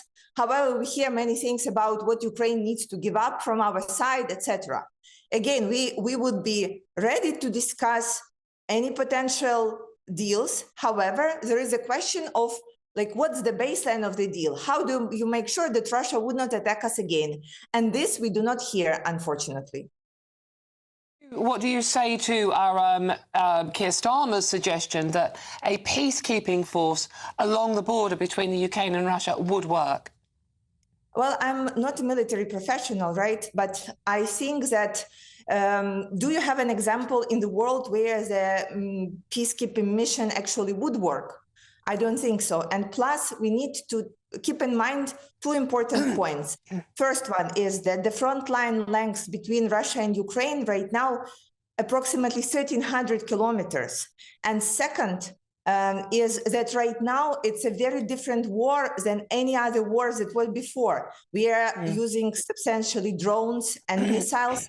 And so it's not something that I believe that peacekeeping deal can actually like really make work. However, again, we are ready to discuss all potential ways of securing our people and actually securing the peace. Dawn, there is not an other nation in the earth who would want peace more than we do, right? Because it's we who are being killed every single day. So, but it needs to be workable solution. And right now, I do not see, honestly, that one on the table. And are people in the Ukraine angry at what they've heard Donald Trump say about Zelensky and about what's going on, and it's not a democratic, and Zelensky is a dictator? What has the reaction been on the ground there? It has been actually supportive to Zelensky because, you know, Dawn, we in Ukraine, we are very straightforward to presidents who are not doing their part. We had 2 revolutions in the past. And so, with all due respect, it is up to Ukrainian people to elect our president and then to hold the elections. Plus, I think I need to remind everyone that we are actually parliamentary presidential republic. So though Zelensky is representing Ukraine in all the international conferences and interactions, Ukraine is the country where all the major decisions are still being made by the parliament. So it's up to the parliament to announce the elections, etc., etc. And we are going by the book of our constitution that forbids the election during the wartime. So we will be happy to have the elections once the peace is established. We will support it and we will be voting for that. But right now, how would people even imagine doing that? Like, we have about 1 million of people involved in the armed forces. Like, do you want all of them to go home suddenly to participate in the elections, or should we rob them, the ones who actually should have the most right to participate in any kind of the elections? Should we rob them of their right to participate in democracy? I do not think so. And I do not believe that people who were asking for the elections mean that as well. Kira, just very, very quickly, one final answer. If Putin is given what he wants from Ukraine at the moment, do you think he will stop there? Absolutely not. That's what I thought. This is what we have seen in the past so many times. OK. Kira Rudik, member of Ukraine's parliament, thank you very much for joining me this afternoon. Much appreciated for your time. Now, dramatic scenes in Surrey yesterday as a massive sinkhole forced people from their homes, when a second sinkhole has appeared as residents are left unable to return home. They've been evacuated after the ground suddenly gave way on Monday night. I mean, look at these pictures. Can you imagine if it's your road? Let's go and talk now with GB News reporter Steve Bennett, who's on the ground for us. Steve, what's happening? Yes, a major incident is still in place. Yeah, a major incident is still in place here in Surrey. 30 properties affected on this small stretch of the A25. Busy through route through this small Surrey village, and local residents are saying that is what's caused the problem, because the area here is built on sand, and tunnels underneath this area has all led to what has become 2 pretty major sinkholes. The first one is 20 metres by 6 metres, started at 10, it's doubled in a very short period of time. And the second sinkhole that's appeared, and that is due to what we believe the water running away from the first sinkhole, looking for a place to go, created that second one. Earlier on we spoke to local resident Frank, and here's what he had to say about what's going on here. The problem we have here in Godstone and Bletchingley is that this road is used as a rat run. There is really heavy lorries coming right through the village. Shouldn't be. I don't understand why there is from the Croydon to Rat Hill that there's no exit on the M25, because that would save Godstone and Bletchingley, where I live, from all this heavy traffic. It's ridiculous.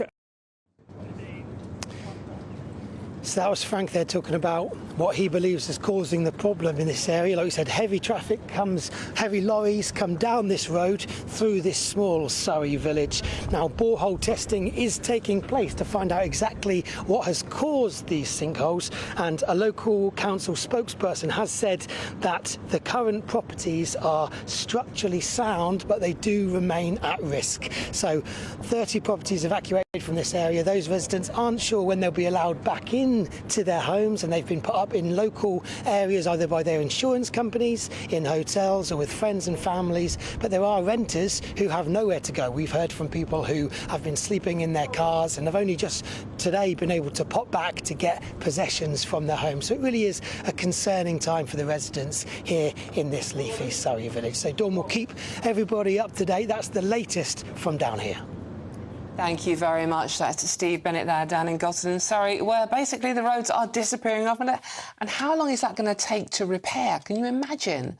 It's, you know, we can't sort potholes out, so sinkholes, that's going to take forever, isn't it? So good luck to everyone down there. A horrible situation. OK, and now there's loads more coming on today's show. It is incredibly packed. Lots of live breaking news for you as well. You don't want to go anywhere. With the rise of anti-Islamophobia, the Prime Minister, Keir Starmer, has met with Muslim leaders. But why is he still not talking to our farmers? All of that and much more to come. I'm Dawn Neeson on GB News, Britain's news channel. We'll see you very soon.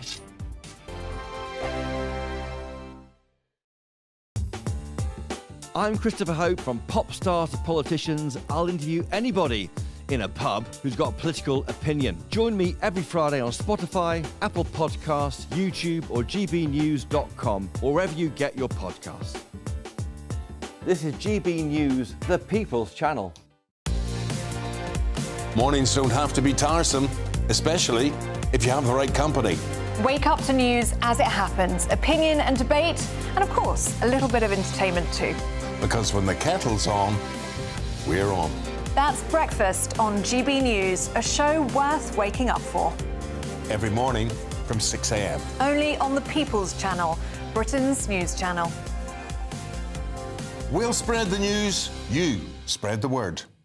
Good Afternoon Britain isn't just about us. The wonderful thing about this programme is it's about everyone watching. It's an interactive programme. Well, there absolutely is something to see here, and we're going to be talking about it more. Whether it's breaking royal news, Will, please bring us up to date, or indeed a particularly punchy speech in the House of Commons. Very, very curious. We bring it to you live, and then we bring you live reaction as well. That's Good Afternoon Britain, weekdays from midday. Only on GB News, the People's Channel, Britain's news channel.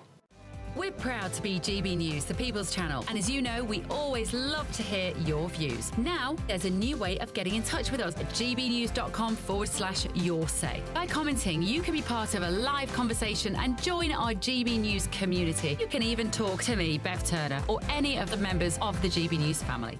Join me, Camilla Tominey, for a frank and honest discussion with those in power that cuts through the spin and gets to the heart of the issues shaping our nation. You haven't confirmed that you want to stand as leader, but you haven't ruled it out either. This report basically says that he's not fit to stand trial. Is he indecisive? Incompetent? I deliver the dose of reality Westminster needs. That's the Camilla Tominey Show at 9:30 every Sunday on GB News, the People's Channel, Britain's news channel. Join me, Nana Akwe, for an informative, interactive news programme with a difference. It's fun. No, you didn't say that, Dave. I'm so surprised. I think there's an element of truth to that. Join me from 3 p.m. every weekend, only on GB News, Britain's news channel. It's Patrick Christie's Tonight, and here we do things differently. It's explaining the absolute madness of this, doesn't it? It's explosive. I mean, this is very good. It's lively. 850. Your government sat there, Sean, and it did nothing. It's controversial. And the Middle East has been in turmoil since before I was born. It's everything you need to kickstart your evening. Everyone's had their Weetabix tonight. I love to see it. That's Patrick Christie's Tonight, weeknights from 9 p.m. Only on GB News, the People's Channel, Britain's news channel.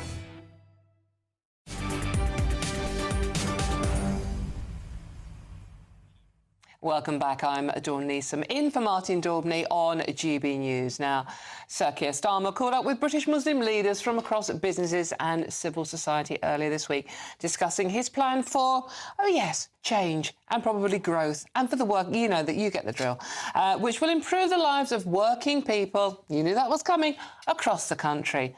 But as farmers continue to protest Labour's inheritance tax, why is the Prime Minister inviting literally everybody but them to Downing Street? Let's speak now with a farmer and columnist, Jamie Blackett. Jamie, Good to talk to you. Thank you for joining me. Now, I don't know about you. I'm not a farmer. You obviously are. I'm angry about this. I mean, Keir Starmer is talking to anybody and everybody apart from farmers. Absolutely, Dawn. I think it's cowardly of him not to speak to us. I mean, he has plunged the whole rural economy into chaos. Contracts are being cancelled left, right and centre. Farmers, all our emphasis now is on protecting our farms and stopping the government confiscating them if we die. And he's put a whole industry on suicide watch. There's a whole cohort of elderly farmers now who are wondering actually before April 2026 whether it wouldn't be better if they didn't just die. And this is a very serious situation, and he should meet with us. And he clearly is running away from us. And I think that tells you a number of things about Starmer. He doesn't really think that family farms matter. I think he's a Marxist, a globalist, a vegetarian, which is why he always looks a bit anemic. And I think his worldview is that if we say to him, look, this is going to destroy family farms, I think he just thinks, well, what's not to like? I mean, we are in a really extraordinary situation here with a prime minister that is effectively writing off a large part of the British economy. Jamie, which part of the farmers putting food on the table do you think he doesn't understand?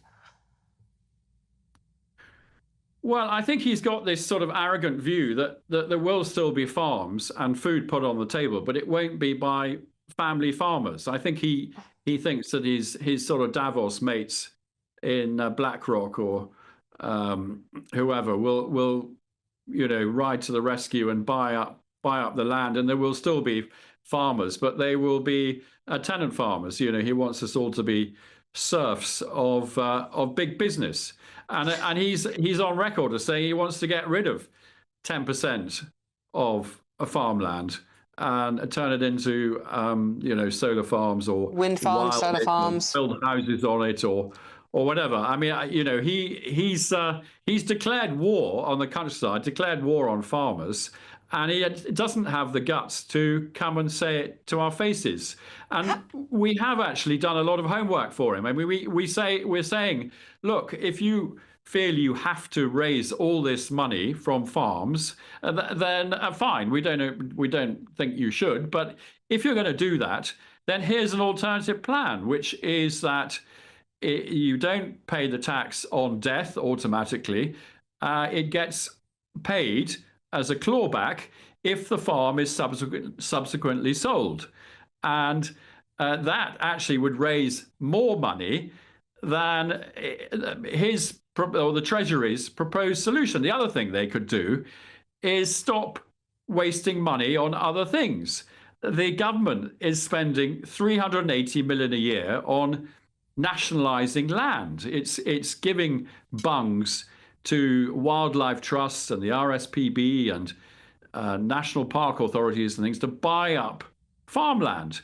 Well, does the public really need to own land? It already owns lots of land through the MOD and the Forestry Commission and all these various charities. Why does it have to own more? I mean, I think he could just stop doing things like that and raise the money in a way that wouldn't absolutely transform the countryside, by getting rid of family farms and replacing it with big business. How hurtful is it? Because, I mean, you are very important to the way this country runs, the way this country, gets its food. And it's like, Starmer's put in the Muslim vote, because we know many of his MPs are in very dodgy constituencies, before farmers. I mean, he's having them round the table for a cosy chit-chat, but not you. It's votes before your livelihoods. And the other thing is the mental health of farmers, as we know from reports recently, is suffering terribly. And to top it all, ministers are quietly shelving a mental health support fund for farmers at the same time. Yeah. And well, I mean, if I was one of these recently elected Labour MPs in a rural constituency, I think I would be retraining to do something else in 4 years' time, because these guys are not going to get back in. And he's very foolish to dismiss the rural vote in such an arrogant fashion. But that's clearly seems to be what he's doing. Indeed. So a final message for him very quickly. Well, Prime Minister, have the guts at least to come and tell us to our faces that you want to get rid of family farms, and have the flexibility and the open mind to look at alternative ways of either raising this money through taxation on land, or actually by saving money by not wasting it on lots of vanity projects in the countryside. Brilliant. Thank you very much. That's Jamie Blackett, farmer and columnist there. So thank you very much for joining us. Now, let me know your comments on everything we're talking about. gbnews.com/your say. Certainly on that particular issue, it's very, very important and very angry. And lots of you getting in touch. Lots of you getting in touch on what you've heard on JD Vance as well.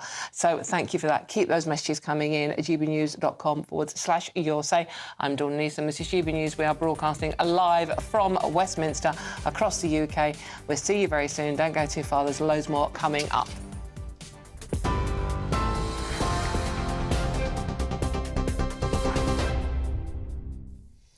Very good afternoon to you. It's just after 4:30. The top story, while the UK and Norway have signed a landmark declaration to forge a major new agreement and step up defences against growing Russian threats.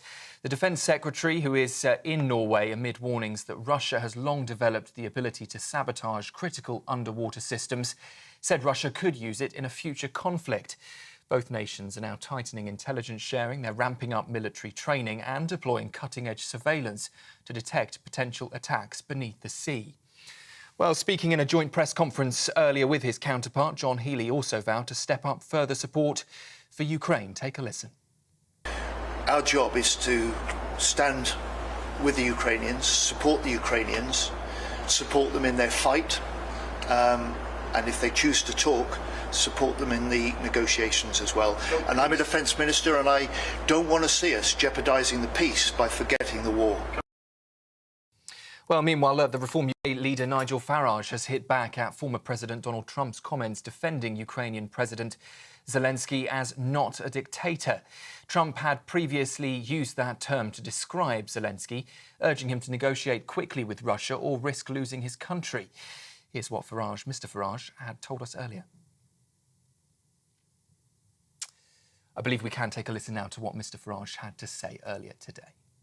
Let's be clear, Zelensky is not a dictator, but it's only right and proper that Ukrainians have a timeline for elections. I mean, after all, I recently said that I thought Keir Starmer was behaving like a dictator because we've cancelled the vote. He's cancelled the vote of 5.5 million people in local elections on May the 1st this year. So no, he's not a dictator, but there needs to be a timeline so the Ukrainian people can vote on a peace deal. And staying with Russia-Ukraine negotiations, the US Vice President has said everything is on the table, echoing President Trump's stance on a possible resolution with Russia.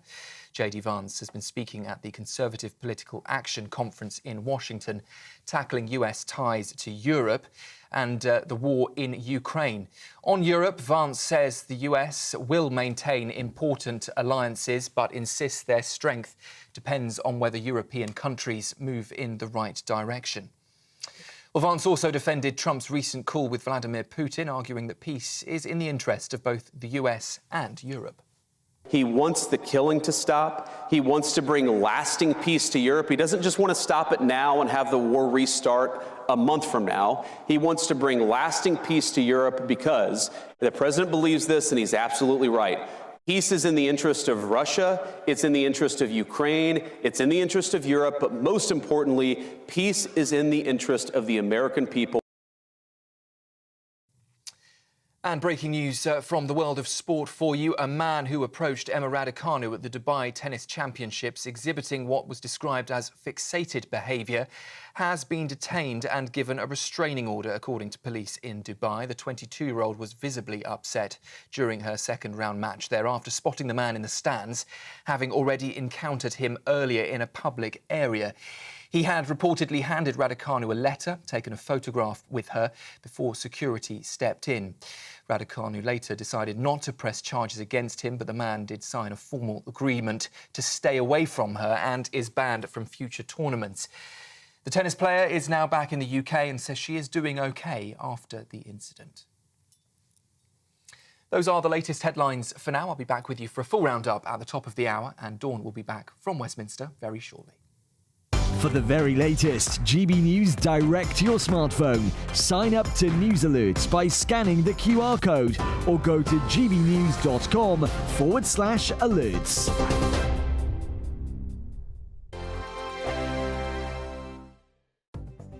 The latest GB News travel. Good afternoon, I'm Alan Wright. In Cheshire, the M6 southbound is partly blocked after a collision between junction 20 for the M56 and 19 for Knutsford.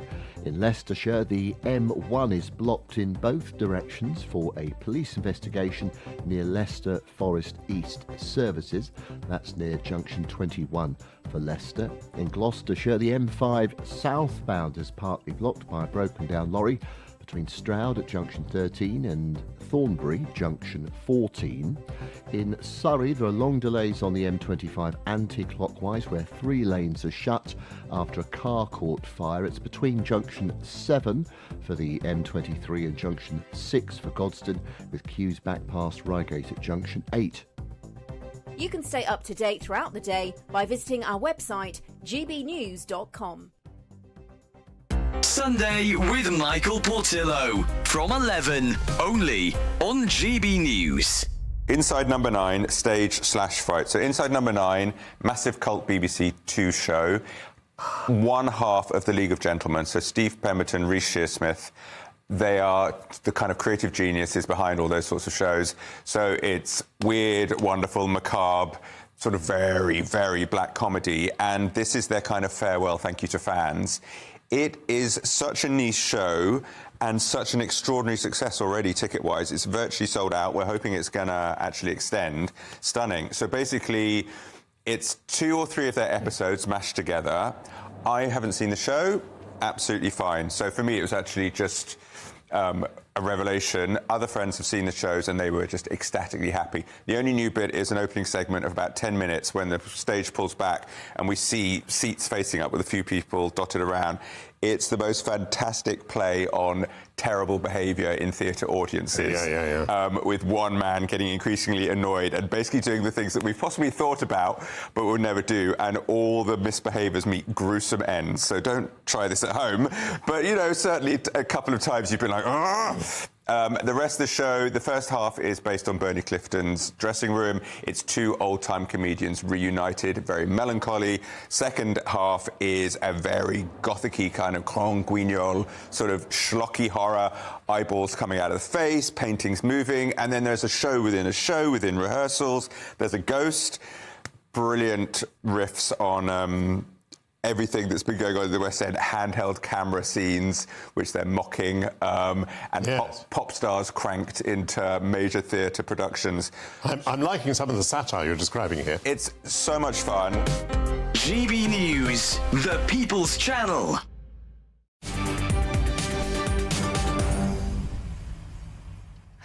Hello, welcome back. Thanks for your company. I am not Martin Daubney, as it says on the autocue. I'm indeed Dawn Neeson, but you can call me whatever you want. I don't care.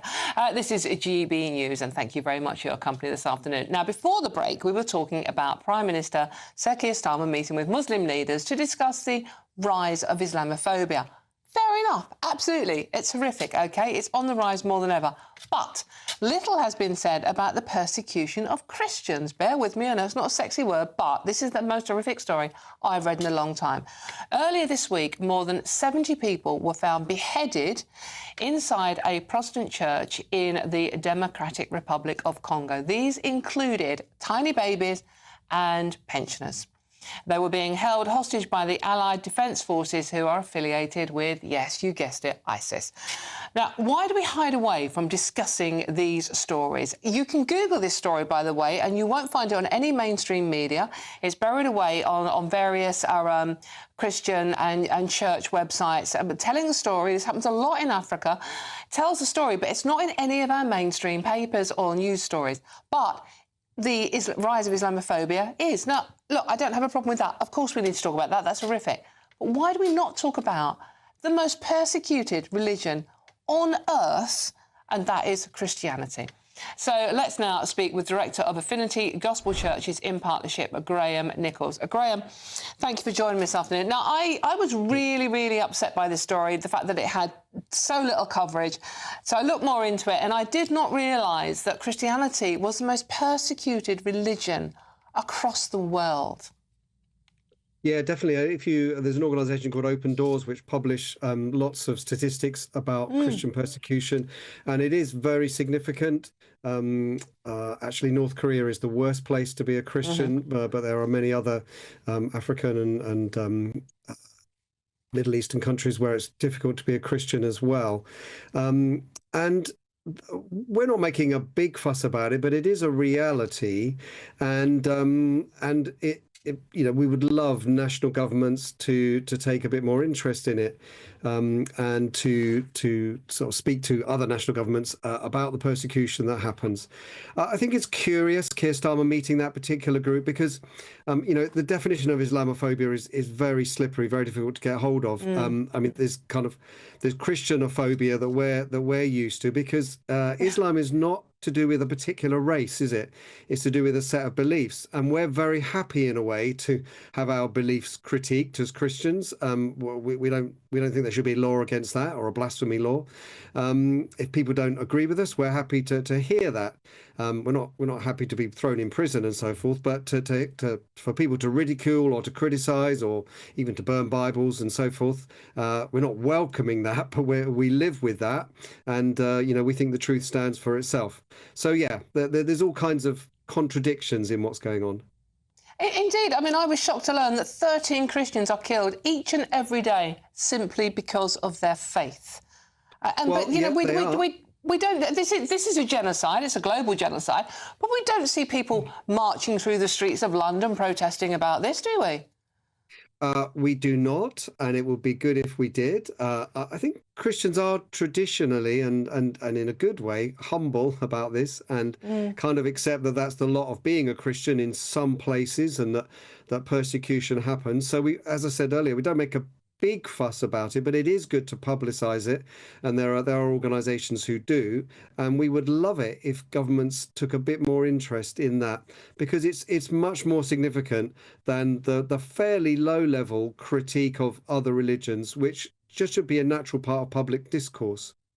And this happened. This particular story is one that I picked up that happened a couple of days ago. Not a word anywhere in any of our main papers, but it does happen quite a lot in Africa. And as you say, sort of like North Korea is the worst country for Christianophobia. I think not even a word, is it? So the other story I wanted to discuss with you, as well as obviously we've got the Prime Minister meeting Muslims talking about Islamophobia, but we also had this week the casting of a gay black woman as Jesus Christ. Now, I mean, you tried doing that with the Prophet Muhammad. I mean, how do you feel about that story? I don't like the idea of that, and I find it offensive. I wouldn't protest about it because, we accept people have freedom of speech and freedom of artistic expression and so on, but I wouldn't encourage it, and I am offended by it. I think Jesus was a Jewish man. That's just the reality. And so, trying to paint him as something different and depict him as something different and put images in the mind is offensive to me. But in the end, the truth stands for itself. So I don't need to protest. I just need to keep declaring what the truth is about Jesus and who he was and why he came and what it means, and to discourse about it. And if people want to ridicule it, that's fine. I'll just keep trying to explain it. Yeah, so you're not going to chop anyone's heads off over it. Graham, thank you very much for your company this afternoon. That's Director of Affinity Gospel Churches in Partnership, Graham Nichols. I really want to know what you think about that story because I found it deeply, deeply upsetting. As I said, 13 Christians are killed each and every day simply because of their faith. We don't talk about it, though, do we? In any case, let's change gear a bit, shall we? If you are in some fun, escape somewhere. Some winter sunshine, maybe. Here is a forecast for some of those top European holiday destinations for you. You're looking happy. Well, the forecast looks good. So you've sorted the travel insurance, then? All Clear Travel Insurance sponsors GB News Travel Destinations Forecast. Hello, if you're looking for any winter sun, it's going to be wet as we end the week in Portugal, fine in Italy, unusually cold in Greece. Through the Greek islands, we've got this northerly wind blowing, 6 Celsius in Athens, just 7 for Mykonos, that's 8 degrees lower than average. But for Italy, mostly fine with sunny spells, although for Portugal, we've got a spell of rain moving in, and as that crosses Iberia, that's going to turn to showers at the weekend, whilst temperatures gradually recover in Greece. All Clear Travel Insurance sponsors GB News Travel Destinations Forecast. Afternoon, yes, it's time for your latest weather update from the Met Office here on GB News. As we go through tonight and tomorrow, the winds remain pretty strong. If anything, it gets more blustery and there's more wet weather to come as well. So we do have warnings in place. Weather fronts gathering down to the southwest. They're arriving for tomorrow. These weather fronts have been providing the rain today. Heavy downpours across northern England, in particular through this afternoon. They'll steadily fade away through this evening. And actually, for many, we have a dry spell for a few hours, but those next weather systems start to move into the south and the west, and it turns pretty soggy across Northern Ireland, Wales and Western England by dawn. It will be a mild night. Look at the numbers, double digits across the south, but it will be windy. If anything, getting windier around these western coasts. There's a warning in place for that and for the rain, which is going to be pretty heavy and prolonged over parts of Scotland. So we've got a rain warning in place across the Grampians and across the southwest, and a wind warning too around the coast of southwest Scotland, eastern parts of Northern Ireland and the coast of West and South Wales. Blustery conditions during Friday morning, 60-mile-an-hour gusts, perhaps even more in exposed areas. So yes, very wet and windy in the west, much of the Midlands, much of eastern England. Having a dry and fine start today, but it will be gusty, and eventually that rain will creep its way towards the Midlands. Not getting to eastern England, though, till pretty late on. The rain lingering across parts of Scotland, Wales, southwest England, Northern Ireland.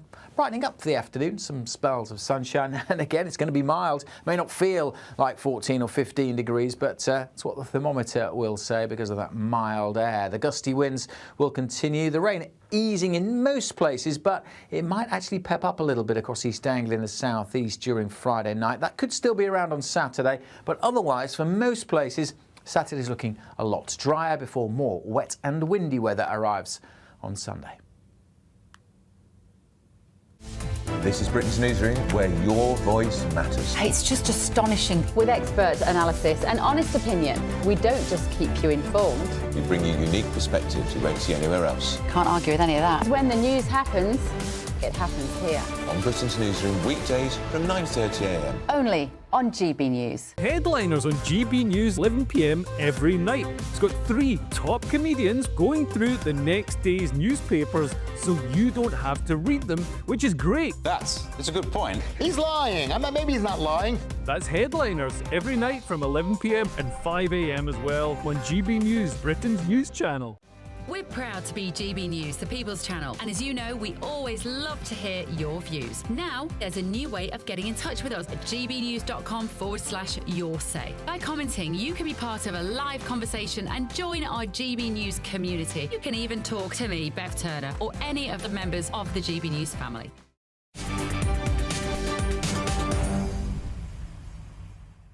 Hello, welcome back. Do you fancy getting a bit shaken and stirred out there? Well, I'm about to do that for you because a new era for James Bond is set to begin as Amazon takes creative control of the iconic franchise, with long-standing producers Barbara Broccoli and Michael G. Wilson stepping back.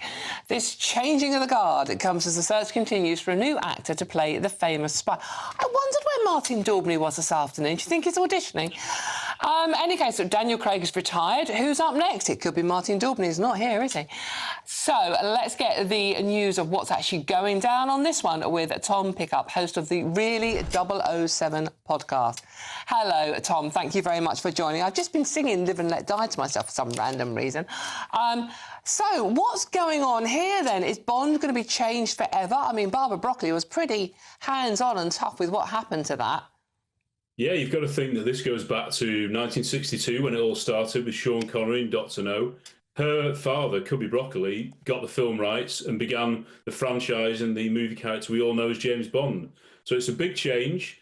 It was always going to come to an end eventually. Barbara took over pretty much when her father died, before GoldenEye, when Pierce Brosnan was the new Bond. But she's really had all the control with her half-brother, Michael G. Wilson, who's the other producer on Eon, since then, since 95, really. And they didn't cast Pierce Brosnan themselves. That was Cubby's casting. Their real casting was Daniel Craig. And I think now that that chapter has come to an end, and whether you liked it or not, it had a very definite ending, maybe that's been part of the reason where they think they'd rather spend their time in retirement doing something else. It's time to pass it on. And they've got a ready-made partner already in Amazon. Is it going to get a little bit woke, though, Tom? I've no idea, but all I know is that Jeff Bezos obviously is head of Amazon. He's already put a tweet up or on X saying, "Who do you want as the new James Bond?" Oh, okay. So he's already including the fans, which I suppose is a good thing. Whether or not we'll have a say, we don't know. But I think what it'll be is what people want, what people on the outside see as James Bond, not necessarily super fans like me, but the general public. What do they want? Back to basics, maybe, of an ordinary mission. The problem with this, Tom, is if you put a sort of a come on out there on social media saying, what do you want? Those things get hijacked. You're going to have all sorts of weird suggestions. I mean, Martin Daubney, I mean, where is he for a start? I mean, you know, people are always suggesting he'd be good in the role, but it could be a woman, couldn't it? Well, couldn't it? Barbara was one of the ones who did say, when she was in charge until today, said it won't be a woman. So whether that means it could be now, to be honest, I doubt it. I think the thing some fans are a bit worried about is, will it go like Star Wars and be sort of Disneyfied with hundreds and hundreds of different series? Yes. In which case, you never know what could happen. But as long as there's a main film series with James Bond, the action hero we know and love, from the Ian Fleming books, that's good news for me, really. Come on then, Tom, who would yours be? Who would you like to see the next Bond be? It's Henry Cavill for me. He's done his grounding with Superman. You know, what bigger role can you get to have step up to Bond? You know, he knows what it's like to be in a huge franchise. He looks great. He has auditioned previously. Yep. He was a bit too young then when Daniel Craig got it. He loves interacting with the fans, and I think he'd do a really good job, so I'd have him. OK. Brilliant. That'll do with me as well. Thank you very much. That's Tom Pickup, host of the Really 007 podcast. I'm Dawn Neeson. This is GB News, Britain's news channel. Don't go too far. I'm back short after the weather, which is getting a bit warmer. Fingers crossed.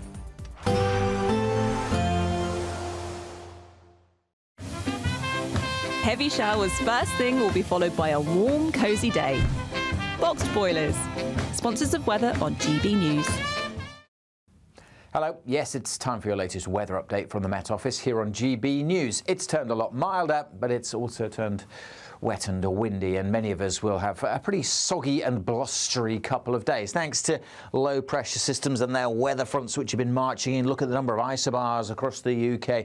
It is gusty, particularly close to these bands of rain, one of which bringing some heavy downpours across western Scotland, North Wales through the lunchtime period, then into northwest England, southern Scotland, some hailstones mixed in with the heavy rain and gusty winds. Spells of rain too across the southeast, something a bit drier elsewhere, and it may brighten up a little bit in a few places, and if it does, could see temperatures 14-15 degrees. It is mild, but as I said, it doesn't necessarily feel that mild, particularly with the wind and the rain. Still some heavy bursts of rain crossing northern England through this evening's rush hour, and still some lively showers moving across Scotland also, but some decent clear spells, and overall it will be turning drier as we go through this evening, certainly for much of Northern Ireland. Still quite breezy, however. The heavy downpour should be easing from northern England by about 7-8 o'clock, and and the rain also clearing through the late evening from parts of Kent, which will leave many places dry for a time, but down to the southwest, more rain starts to gather, and that moves in through the early hours. Again, some bright colours there, some heavy downpours, particularly for Wales,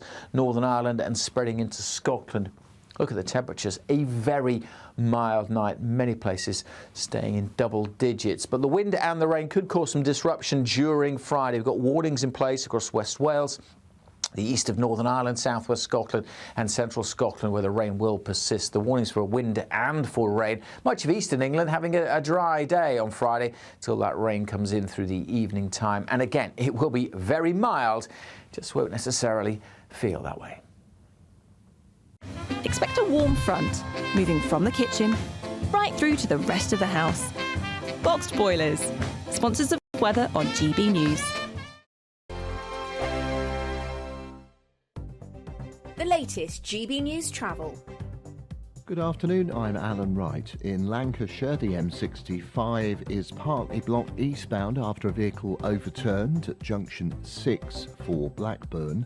In Leicestershire, the M1 is queuing in both directions after a police investigation between junction 21 for Leicester and 22 for Colville. In Hertfordshire, delays on the clockwise M25. That's partly blocked after a collision. It's happened just before junction 25 for Enfield. In Kent, the M25 is partly blocked anti-clockwise after a collision before junction 3 for the M20 at Swanley. And in Surrey, the M25 queuing anti-clockwise after a car caught fire earlier between the M23 junction 7 and Godstone at junction 6. You can stay up to date throughout the day by visiting our website, gbnews.com. Want to be one of 2 lucky Great British giveaway winners? That's right, you could win one of 2 prize bundles, which includes a brand new iPhone 16, £500 in shopping vouchers to spend in your favourite store, and an incredible £10,000 in tax-free cash to spend however you like. What would you spend that cash on? For another chance to win, text cash to 63232. One entry costs £2 plus 1 standard network rate message, or text bonus to 63232. 5 entries cost £5 plus 1 standard network rate message. Go to gbnews.com/win. Entries start from just £2. Call 0903 681 3232. Calls cost £2 plus your network access charge, or post your name and number to GB11 PO Box 8690 Derby DE1 9TT. UK only. Entrance must be 18 or over. Lines close at 6 p.m. on the 7th of March. Please check the closing time if listening or watching on demand. Good luck.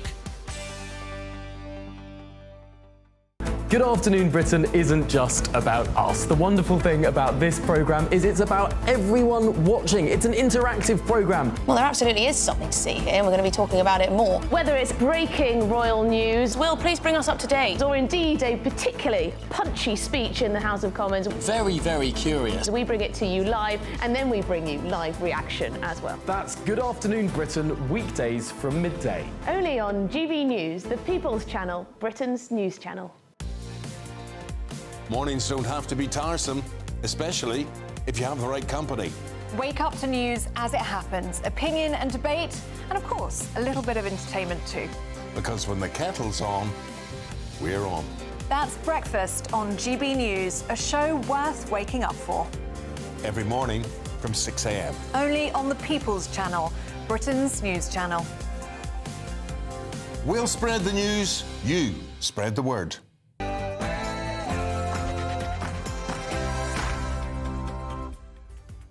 Good afternoon. It's 5 o'clock already. Welcome to the Daubney Show. I'm being lazy. It's Martin Daubney's show, but I'm Dawn Newsom. I'm sort of sitting here talking on his behalf. So I've combined our names. We haven't actually got married, although who knows. In any case, this is GB News broadcasting live from the heart of Westminster and all across the UK. Now, your main stories this hour. Vice President JD Vance, speaking at the CPAC conference in Maryland a short while ago, has said the United States must speak to Russia in order to end the war in Ukraine. He also said the reason Trump is such a great negotiator is because he takes nothing off the table. And elsewhere, Nigel Farage distances himself from his good friend, Donald Trump, by backing Ukrainian President Zelensky. Zelensky is not a dictator, but it's only right and proper that Ukrainians have a timeline for elections. And shocking scenes from Gaza this morning as Hamas hands over the bodies of Israeli hostages for the first time as part of the ceasefire deal. Behind the coffins, a picture of the victims with wording blaming the Israeli government for the deaths. You can see that horrific image there on your screens now.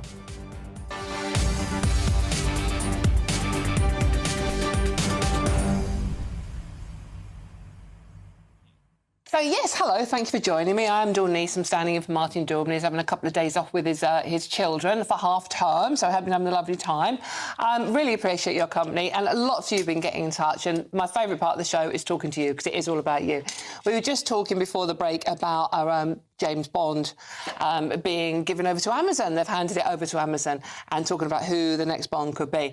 And lots of you have been getting in touch with your own suggestions.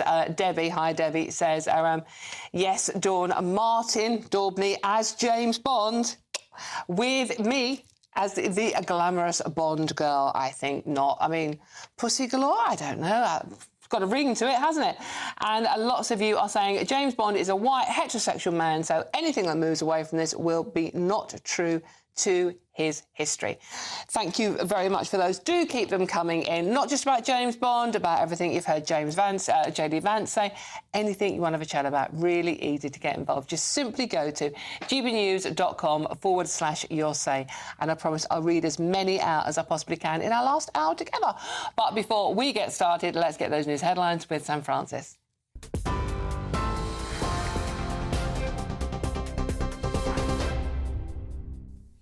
Dawn, thank you, and a very good evening to you. We're fast approaching 3 minutes past 5, and the top story tonight. The UK and Norway have signed a landmark declaration to forge a major new agreement and step up defences against growing Russian threats. The Defence Secretary is in Norway amid warnings that Russia has long developed the ability to sabotage critical underwater systems and could use it in a future conflict. Both nations are now tightening intelligence sharing. They're ramping up military training and deploying cutting-edge surveillance to detect potential attacks beneath the sea. While speaking earlier at a joint press conference, John Healey also vowed to step up further support for Ukraine. He wants to secure long-term peace. Our job is to stand with the Ukrainians, support the Ukrainians, support them in their fight, and if they choose to talk, support them in the negotiations as well. And I'm a defence minister, and I don't want to see us jeopardising the peace by forgetting the war. John Healey there speaking earlier from Norway. Well, in other news, Reform UK leader Nigel Farage has hit back at former President Donald Trump's comments and defended Ukrainian President Zelensky, saying he is not a dictator. Trump had previously used that term to describe Zelensky, urging him to negotiate quickly with Russia or risk losing his country. Well, speaking on GB News, Mr Farage said you should always take everything Donald Trump says seriously, but not always literally. Let's be clear, Zelensky is not a dictator, but it's only right and proper that Ukrainians have a timeline for elections. I mean, after all, I recently said that I thought Keir Starmer was behaving like a dictator because we've cancelled the vote. He's cancelled the vote of 5.5 million people in local elections on May the 1st this year. So no, he's not a dictator, but there needs to be a timeline so that the Ukrainian people can vote on a peace deal. And turning to the United States, where the Vice President there says everything is on the table in Russia-Ukraine negotiations, echoing President Trump's stance on a possible resolution with Russia. JD Vance has been speaking at the Conservative Political Action Conference in Washington, tackling US ties to Europe and the war in Ukraine. On Europe, he says the US will maintain important alliances, but insists their strength depends on whether European countries move, he says, in the right direction. Well, Vance also defended Trump's recent call with Vladimir Putin, arguing that peace is in the interest of both the US and Europe. He wants the killing to stop. He wants to bring lasting peace to Europe. He doesn't just want to stop it now and have the war restart a month from now. He wants to bring lasting peace to Europe because the president believes this, and he's absolutely right. Peace is in the interest of Russia, it's in the interest of Ukraine, it's in the interest of Europe, but most importantly, peace is in the interest of the American people. And just one quick line to bring you from Downing Street regarding those ongoing negotiations between Russia and Ukraine. Sir Keir Starmer, Prime Minister, is, we understand, offering to host a Downing Street summit to discuss the European response to Donald Trump's efforts to end the war in Ukraine. Sources speaking to GB News from Number 10 say the Prime Minister has proposed a follow-up meeting to Monday's summit in Paris, where European nations were, of course, scrambling to address Donald Trump's dialogue with the Russian president. The proposed meeting could involve leaders from France, from Germany, Italy, Spain, Poland, the Netherlands and Denmark, along with others from the NATO alliance and European Council. But at this stage, we don't yet know whether those invitations have been accepted. In other news, the Army has apologised to the family of teenage soldier Jaisley Beck, admitting it failed to protect her before she took her own life. The coroner ruled the 19-year-old's suicide followed an intense period of unwelcome behaviour from her boss, who sent her thousands of messages. Her mother says no apology will ever bring her daughter back, after Beck also reported a separate senior soldier for alleged sexual misconduct. No apology will ever bring our daughter back. This message to Sir Keir Starmer, our government, things need to change. The Army cannot be allowed to investigate itself anymore when it comes to cases of sexual harassment, assault, bullying and abuse.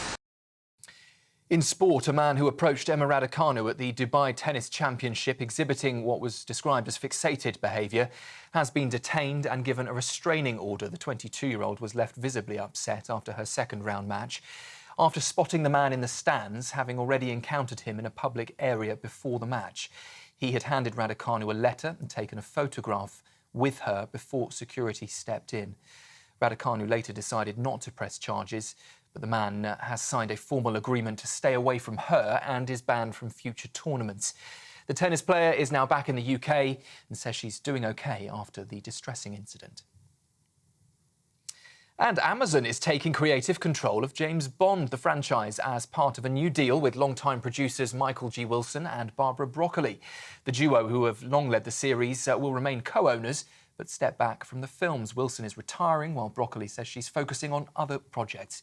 It comes amid growing speculation over the franchise's future, with no new 007 announced since Daniel Craig's final appearance back in 2021. Amazon acquired MGM in 2022 and will now control the intellectual property rights, with that deal expected to close next year. That's it from me for now. I'll be back with you in half an hour. Now, though, it's over to the frontrunner to be the next James Bond. It is, of course, Dawn Neeson. Oh, right, OK.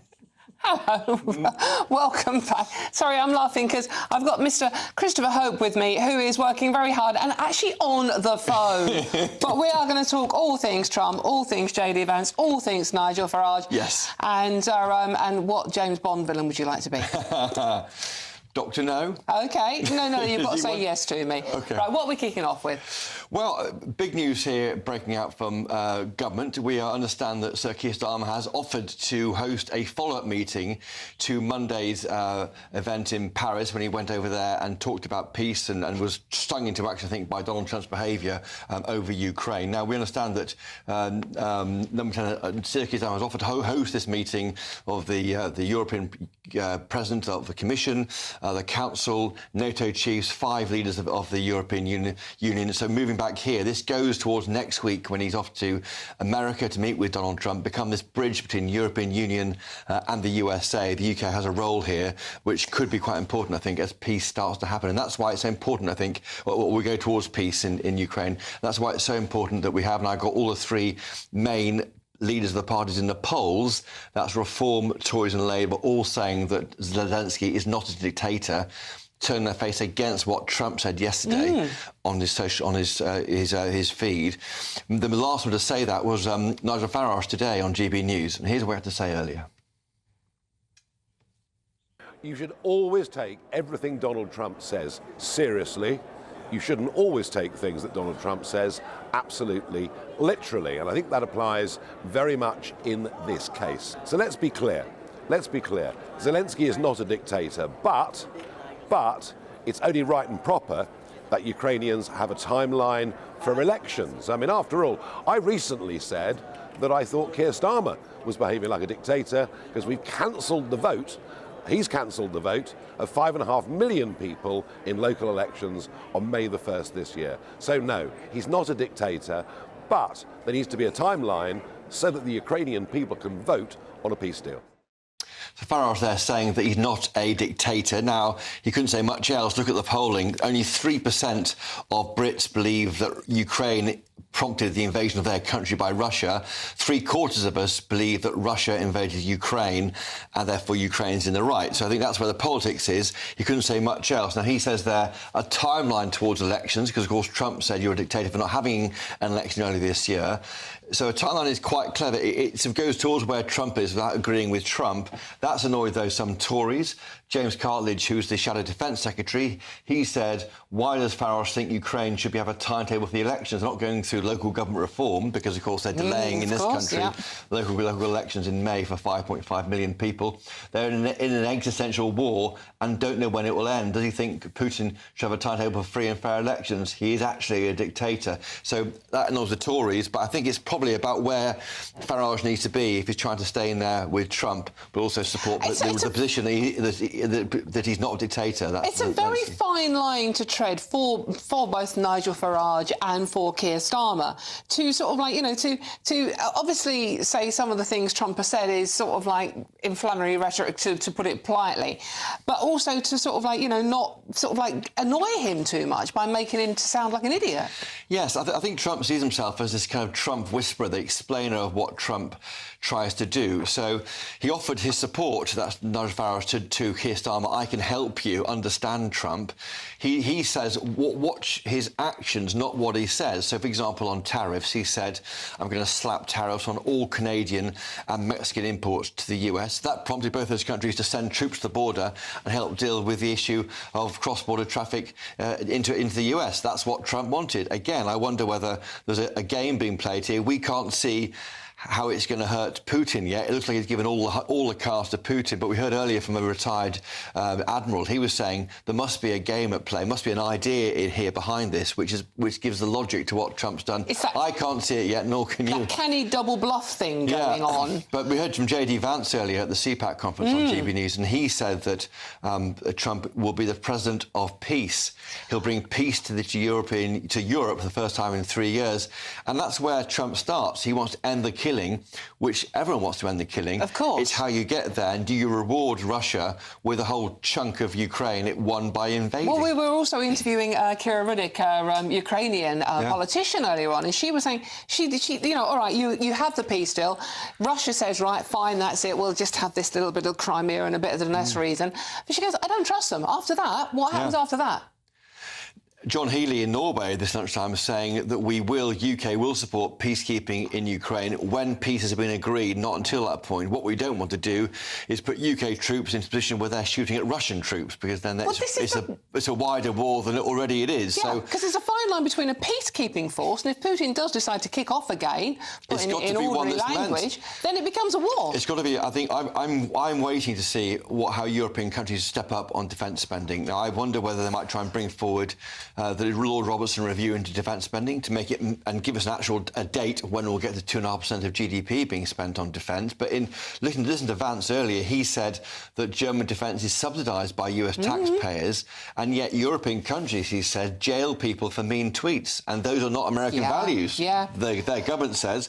So he's almost linking stop jailing people for mean tweets and for freedom of speech issues, and we'll keep defending you. Yeah, no, it's very much echoing what he said in Munich as well, wasn't it? You know, you've got to be tough. I mean, you've got to start looking after your own. But that connection between defending you and that's almost the price for looking after you is support free speech and stop going hard against people who tweet things that are wrong. Very, very, lots of love in the room for JD Vance earlier on from our viewers and our listeners. Very passionate, very patriotic. A lot of people saying we wish we heard something similar from Keir Starmer. We used to from Boris Johnson, I think. He was the same kind of boosterism. Yeah. He all went wrong, didn't he, Dawn? We know what happened there. Let's not rewrite that book. Thank you, Christopher Hope. Yes, you are going to be a Bond villain. I'm just deciding on which one to call you. Thanks very much. Odd job. Yeah, that's actually a good one. Odd job, in case you misheard that wrong. It was odd job, definitely odd job. OK, thanks, Christopher. OK, now, our hearts lie in tatters. Those were the words of Israel's President Isaac Herzog after Hamas returned the bodies of 4 hostages, including children. Well, let's be honest, one was a baby.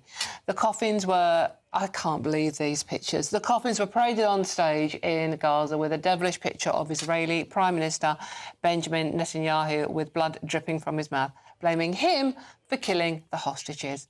Let's get the thoughts of Gary Mond, chairman of the National Jewish Assembly, on this one.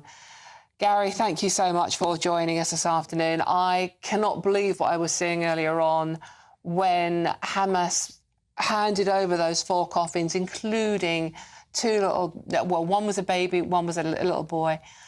And it was like a festival. There was music, there was flags, there was press photographers there. It was like a festival. I mean, what was it like for you watching those scenes? Well, the first thing to say is let the memories of Oded Lifshitz and the Bibas family, Shiri, Ariel and Kfir, be for a blessing. That's something that really has to be said to start with. And I can understand why in the past few hours Donald Trump has reacted so severely, saying that not a single building in Gaza must be left standing after what he saw. I think it's fair to say that the most fundamental point is that the death of every single hostage and the death of all the Gazans as well is the responsibility of Hamas. They are responsible for everything.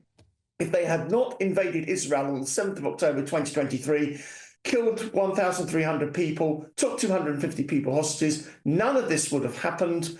And all that can have happened to have stopped it since that time is for Hamas to have surrendered and released all the hostages. The fact that they haven't is the cause of the present predicament and all the deaths that have been suffered.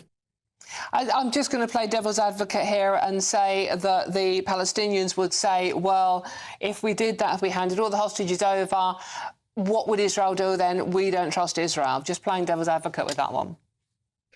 It would stop the war. That's the first point, that if in the event that the hostages were all handed over and Hamas surrendered, it would stop the war. You see, the fundamental problem we have at the moment in Gaza and in other places is that people are being educated and radicalized to hate Jews and not want to live with Jews. And if that problem can be solved in the long term, 10, 20, 30 years from now, we will see peace. We need to de-radicalise the entire population and stop them thinking this way. And how do you think that's going to be achieved with, all right, talking about Donald Trump, we had Donald Trump saying he was going to go in and rebuild Gaza, and it was a bit vague as to whether the actual Gazans were going to go back in and occupy it or it's going to be some sort of Riviera on the coast there. But what should happen next with Gaza?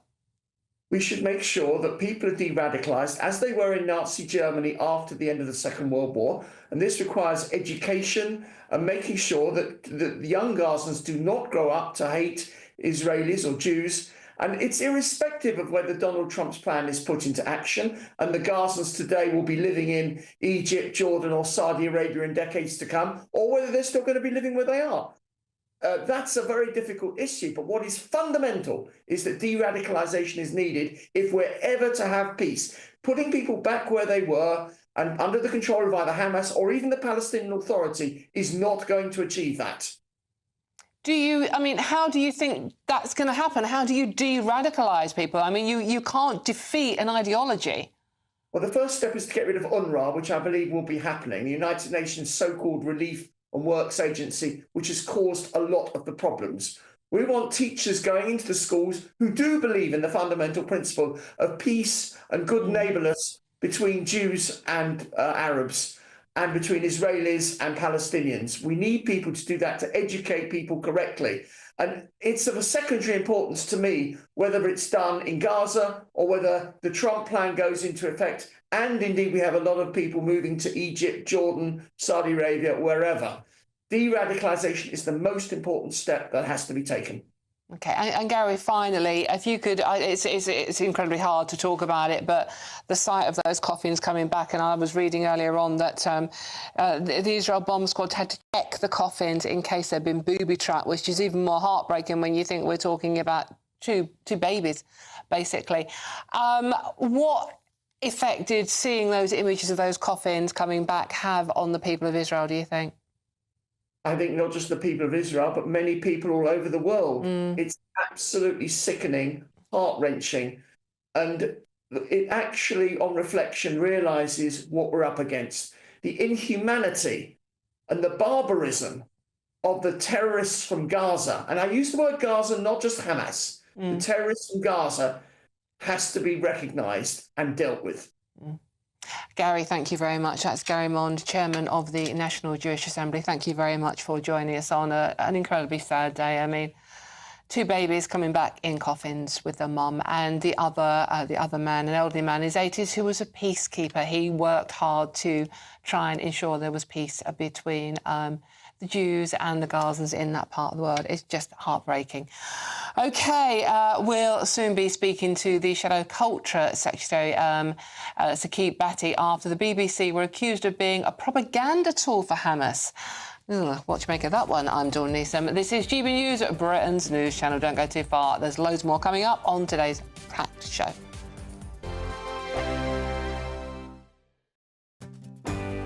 I'm Stephen Dixon, and thanks for joining us on GB News, Britain's news channel. This is Britain's Newsroom, where your voice matters. It's just astonishing. With expert analysis and honest opinion, we don't just keep you informed. We bring you unique perspectives you won't see anywhere else. Can't argue with any of that. When the news happens, it happens here. On Britain's Newsroom, weekdays from 9:30 a.m. Only on GB News. GB News Breakfast, every day from 6 a.m. Now, we're going to introduce you to Liam Wildish. Liam, well, I'd like to think he's a friend of mine because I follow him on Instagram, on TikTok there as well. You're a big fan, aren't you? Big fan, because there's what he does. He's a cleaner. He cleans signs. But the thing is, he's not employed by councils or whatever. He does this voluntarily. And you sort of think to yourself, well, who cleans these signs? Why have these signs been allowed to get into this terrible state of disrepair and filthiness? So basically, long story short, about 6 years ago, I used to be a window cleaner. In the community where I lived, I noticed all of the road signs were filthy, and I was perfectly equipped to clean them. So basically, I cleaned the road signs as a bit of a thank you to the community and sort of make a little bit of awareness of my window cleaning business at the time. Yeah. Sort of cleans up the area, makes the road safer, and that's kind of how that started. And people found it like a really satisfying sort of approach. So that sort of led on to today of a video in cleaning the dirty road signs and making sort of satisfying content with it as well. What is the equipment? What have we got here? So this is a water-fed pole system connected to a backpack, which is what feeds the water through the end of the brush there. It's perfectly equipped to basically remove this green dirty, it's like a mildew build-up that you get on the signs. Yeah. As you can see, this is like extremely effective at removing so. So GB News viewers, if they spot a particularly grisly sign in their area, then they can get in touch. They can do, yeah. And Liam Wildish, the sign guy, can sort you out. if you find Liam the sign guy online, drop me a message, let me know, and I'll add you to my list of places. GB News, the People's Channel. In the GB Newsroom, we bring you the news as it happens. With our team of dedicated journalists across the UK, we're ready to keep you up to date with what's happening every half an hour, every single day. Bulletins here on GB News, the People's Channel, Britain's news channel. I'm Michael Portillo. This is GB News, the People's Channel, Britain's news channel.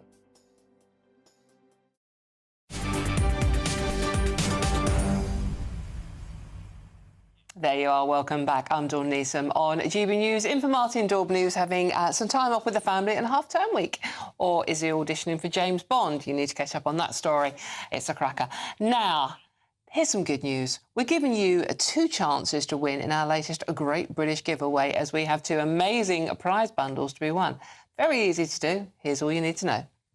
We're We're doubling your chances to win in our latest Great British giveaway, with 2 fabulous prize bundles up for grabs. There's 2 lots of a totally tax-free £10,000 in cash. You'll also receive a brand new iPhone 16, along with £500 in shopping vouchers to spend at your favourite store. And the best news is 2 lucky winners are going to win. For another chance to win, text cash to 63232. One entry costs £2 plus 1 standard network rate message, or text bonus to 63232. 5 entries cost £5 plus 1 standard network rate message. Go to gbnews.com/win. Entries start from just £2. Call 0903 681 3232. Calls cost £2 plus your network access charge, or post your name and number to GB11 PO Box 8690 Derby DE1 9TT. UK only. Entrants must be 18 or over. Lines close at 6 p.m. on the 7th of March. Please check the closing time if listening or watching on demand.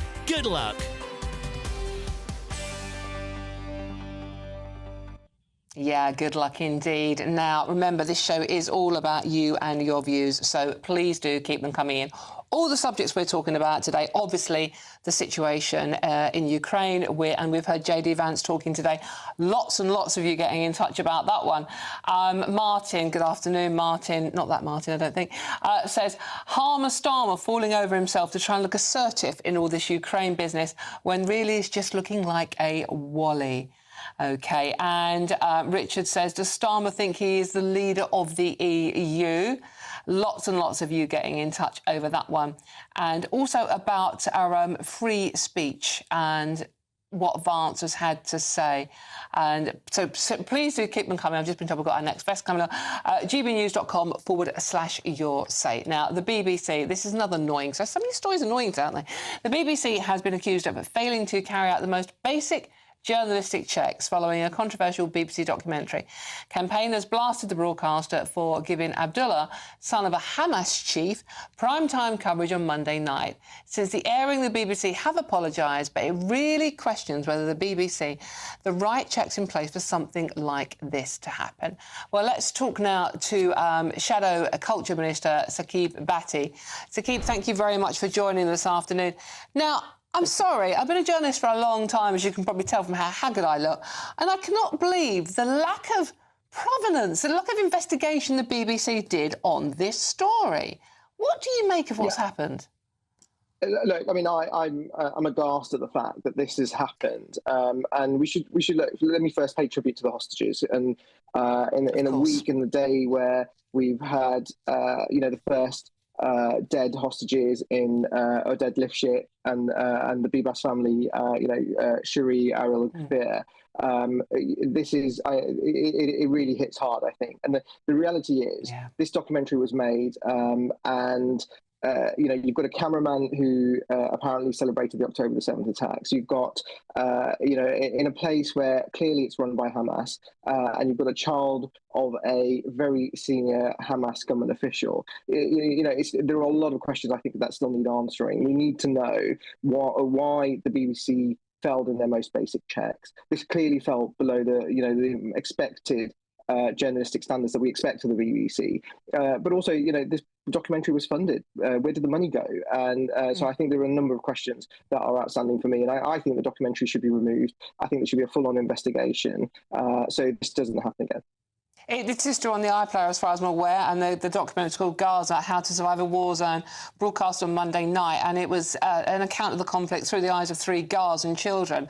But they didn't obviously check the Gazan children and what their relations were doing, and there were many, many serious questions to be asked. The corporation has now added a disclaimer to the documentary, which admits the Hamas link, but continues to insist the documentary makers had full editorial control.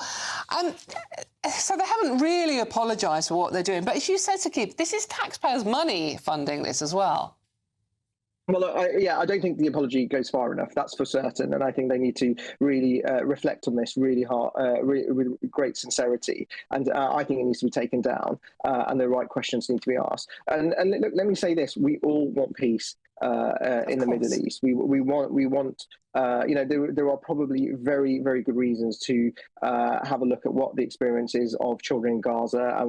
No one's denying any of that. But if you have to follow your basic journalistic standards, and the BBC does, moreover than not, because it does have a role to play. It represents Britain on the global stage. It has, I'm not one of those who says, defund the BBC. Actually, I think it's got a great role to play, but it has to uphold those standards, because we are now, we're about to enter the year where they start discussing the charter. We start to look at whether the BBC is sustainable for the long term. These are basic questions that we're going to have to answer. And so the BBC has to give itself the most credibility possible in those conversations. Do you think it can continue in the current format of licence payers funding it? I think it's not a secret that licence fee revenue is going down. My view is we're going to have to, if we have to think outside the box, we'll have to do that. There are fundamental things I think that are fantastic about the BBC. The dramas, the World Service plays a hugely important role on the global stage. I think that's really important, and the investment in local production in TV and radio is really, really important. So I do think there's a role for the BBC. The question of how that's sustainable has to be done with an open mind. And actually, to be honest, I'd like for it to be generating its own revenue in whatever way possible, if it could do that without impeding on other broadcasters. And so it's a really, really difficult and tricky question, and we may just well end up back to a much more sustainable licence fee model if that's where we go. But again, for the BBC to enter into those discussions, it has to do it with the utmost credibility, and that's why these things matter, and that's why this particular incident is really egregious. It's not the first incident as well. I mean, you could say that there is a bias towards Hamas from the BBC. They refused to refer to Hamas as a terrorist group at one point. They have apologised for this one, but referring to Palestinian prisoners as hostages and Israeli hostages as prisoners. And the BBC's mouthpiece, Gary Lineker, urging his followers on X to watch a video in which an academic accused Israel of committing textbook genocide. So it's the latest in a long list of things that make you think maybe there is a bias towards Hamas here. What do you say to that? Well, look, Hamas is a prescribed terrorist organisation. I've never been under any doubt of that, and none of us should ever be. And I think the BBC should call them out for what they are. And even in Gaza, they are a mafia-like organisation. They suppress the Palestinian people. I've got no doubt about that. So, and we should always start with that. But look, ultimately, these questions of bias that you raise, I hear those on the doorstep when I talk to people. And so there are legitimate concerns amongst the populace, who are, by the way, taxpayers, but also licence fee payers, and they deserve to know that the information that they're getting is without bias. And I think that's where the BBC is going to have a real challenge in terms of trying to explain their positions on this and coming up with robust procedures so incidents like this don't happen. I just think especially with the release of these hostages and that young family that has just been absolutely devastated, and so many young families that have been devastated, I thought this was particularly distasteful. Great, thank you very much for joining us, Saqib. That is Shadow Culture Minister Saqib Bhatti. Thank you very much on, I'm sorry, the horror show that was That BBC, a documentary where they didn't know they were using the son of a Hamas-linked official, is probably the way that we should phrase it. Let's see what the BBC had to say, right? A spokesperson said, the narrator of this film is 13-year-old Abdullah. His father has worked as a deputy agriculture minister for the Hamas-run government in Gaza. The production team had full editorial control of filming with Abdullah, and we followed all our usual compliance procedures in making this film.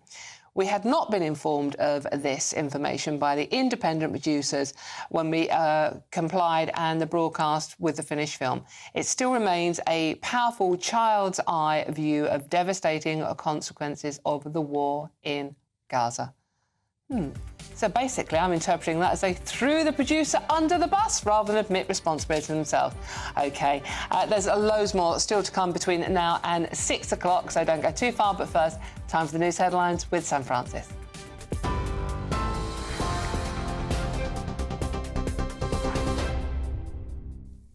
Very good evening to you at 5:34 exactly. The top story, well, the UK and Norway have signed a landmark declaration to forge a major new agreement and step up defences against growing Russian threats. The Defence Secretary is in Norway amid those warnings that Russia has long developed the ability to sabotage critical underwater systems and could use it in a future conflict. Both nations are now tightening intelligence sharing, ramping up military training and deploying cutting-edge surveillance to detect potential attacks beneath the sea. Well, speaking from Norway, John Healey's also vowed to step up further support for Ukraine. He says we must keep them in the fight.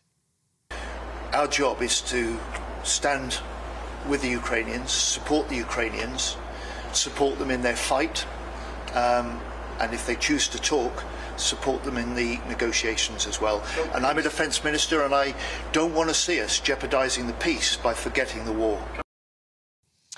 The US Vice President says everything is on the table in those Russia-Ukraine negotiations, echoing President Trump's stance on a possible resolution with Russia. JD Vance is speaking at the Conservative Political Action Conference in Washington, tackling US ties to Europe and the war in Ukraine. On Europe, he says the US will maintain important alliances, but insists their strength depends on whether European countries move in the right direction. Well, Vance also defended Trump's recent call with the Russian President Vladimir Putin, arguing that peace is in the interest of both the United States and Europe. He wants the killing to stop. He wants to bring lasting peace to Europe. He doesn't just want to stop it now and have the war restart a month from now. He wants to bring lasting peace to Europe because the president believes this, and he's absolutely right. Peace is in the interest of Russia, it's in the interest of Ukraine, it's in the interest of Europe, but most importantly, peace is in the interest of the American people. In other news here at home, the government has expressed deep condolences following the death of young soldier Jaisley Louise Beck, acknowledging the tragic failure to protect her. Minister Alistair Cairns confirmed the Army is now reviewing the findings of an inquest which highlighted critical shortcomings. He's also made it clear that the abuse and unacceptable behaviour have no place in the military and that swift action, will be taken on any concerns raised. The coroner ruled the 19-year-old's suicide followed an intense period of unwelcome behaviour from her boss, who sent thousands of messages to her on WhatsApp. Her mother says no apology, though, will ever bring her daughter back. And royal news, the Prince and Princess of Wales are set to visit South Wales next week ahead of St David's Day. Catherine, continuing, of course, her return to duties after cancer treatment, will join William in Pontypridd on February the 26th. And the couple will meet locals affected by flooding from Storm Bird and Storm Dara in December. They'll also tour a market in the local area, helping prepare Welsh cakes and explore a community garden and woodland. What a lovely way to spend an afternoon. Those are the latest headlines. Dawn will be straight back with you after this. For the very latest GB News direct to your smartphone, sign up to News Alerts by scanning the QR code or go to gbnews.com/alerts.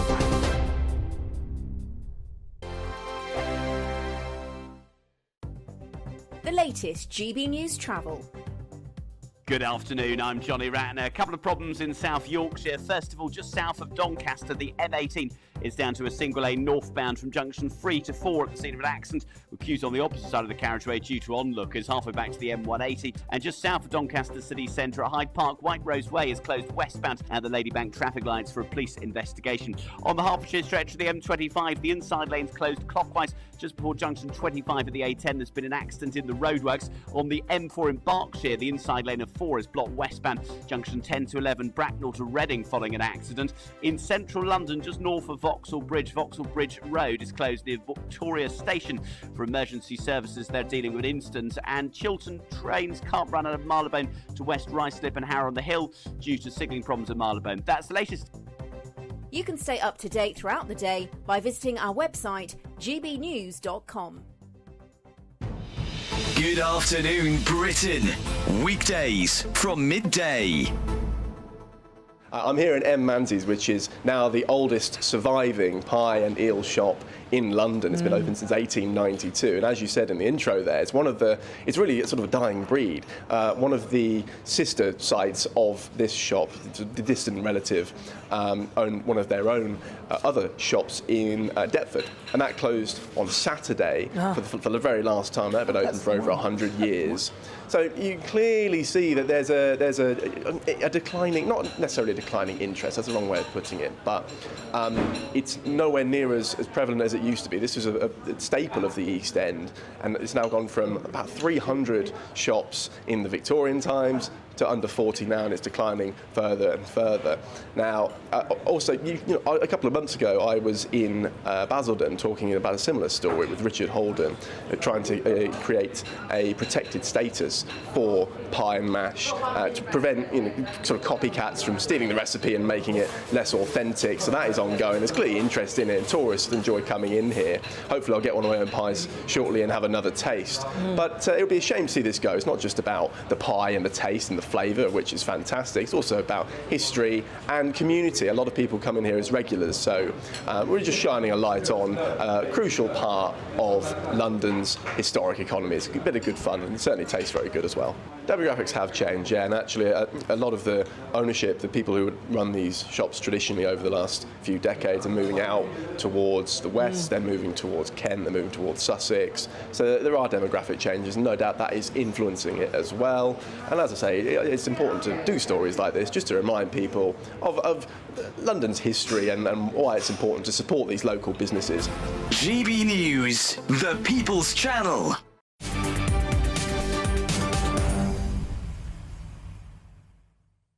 Welcome back. I am Dawn Daubney. I'm actually giving up on this now. The auto cue still says Martin Daubney. I am actually Dawn Neeson. I know we're tall and blonde, but I wear more lipstick. Well, maybe just at weekends. Any case, this is GB News, that's for sure. So let's talk about the tolerant, or maybe the not-so-tolerant left. You know, the hashtag Be Kind mob. Because a study has found so-called progressive activists in Britain are far less likely to work with their political opponents than other groups, and are more likely to think those holding different views have been misled. Who'd have thunk it, eh?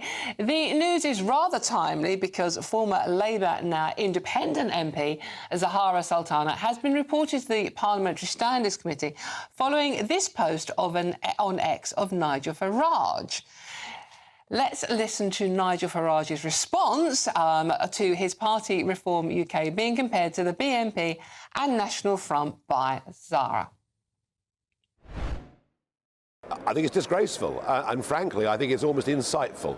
It's very, very, very, what she said about me and about our people is very close to incitement. And clearly what she's trying to do is she's trying to get, a crowd of protesters, many of whom may not behave themselves, to turn up on the 28th of March, when we're going to be holding the biggest political rally seen in the United Kingdom for many, many decades. If you believe in free speech, even if you disagree with what Farage says and what Reform stands for, an attempt to stop the event from going ahead, I think is an absolute democratic disgrace. Strong words indeed. I've just got to read this comment out. It is actually on social media, which is where this all kicked off. This is from someone called Operation Albion. Says a message to Zahara Sultana herself. Zahara, every time you open your mouth, it's like a Guardian editorial had a baby with a Twitter activist. I'm sorry, I just love that. OK, joining me now is broadcaster and neurodiversity coach Fahima Mohammed to explain what's going on with this story. I mean, the hashtag Be Kind Brigade aren't actually very kind, are they? Well, I think, generally when we talk about studies and we're talking about selectiveness, I think we are selective and it does lack balance. I think studies normally focus on sort of left-wing activists without comparing right-wing behaviour.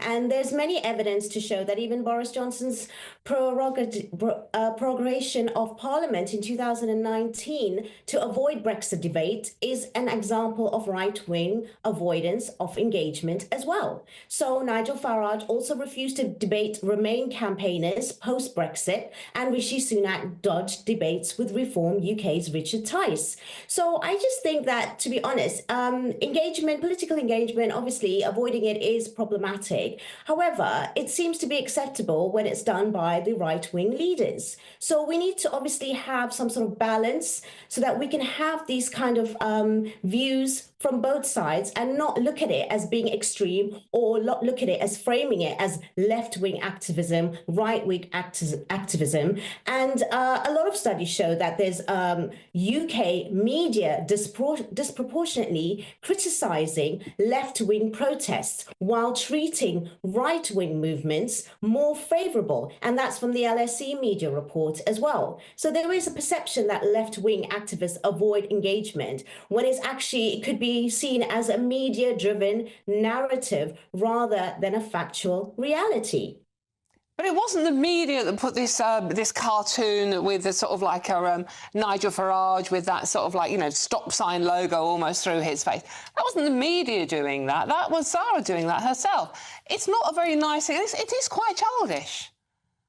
Yes, but like I said, it is something that both sides do engage in, and it's only going to be highlighted more when it's something that an actual platform probably disagrees with. So I feel that, you know, if we were to have a balanced view, it should be seen from all sides. If Nigel Farage wants free speech, then that's also part of it. Just because it's in a disagreement from one party doesn't mean it's for another. If someone wants to put their points forward and go against a certain party, then they are having the right to do the exact same thing. So I don't see it being something that it's sort of taken away and incitement. If anything, that's an opportunity to debunk those kinds of arguments, which is against someone. If you feel that you are so rightly having your rights to say what you're saying and portraying and having a certain ideology, then come forward and counter it. That's what it's about. There's no sort of,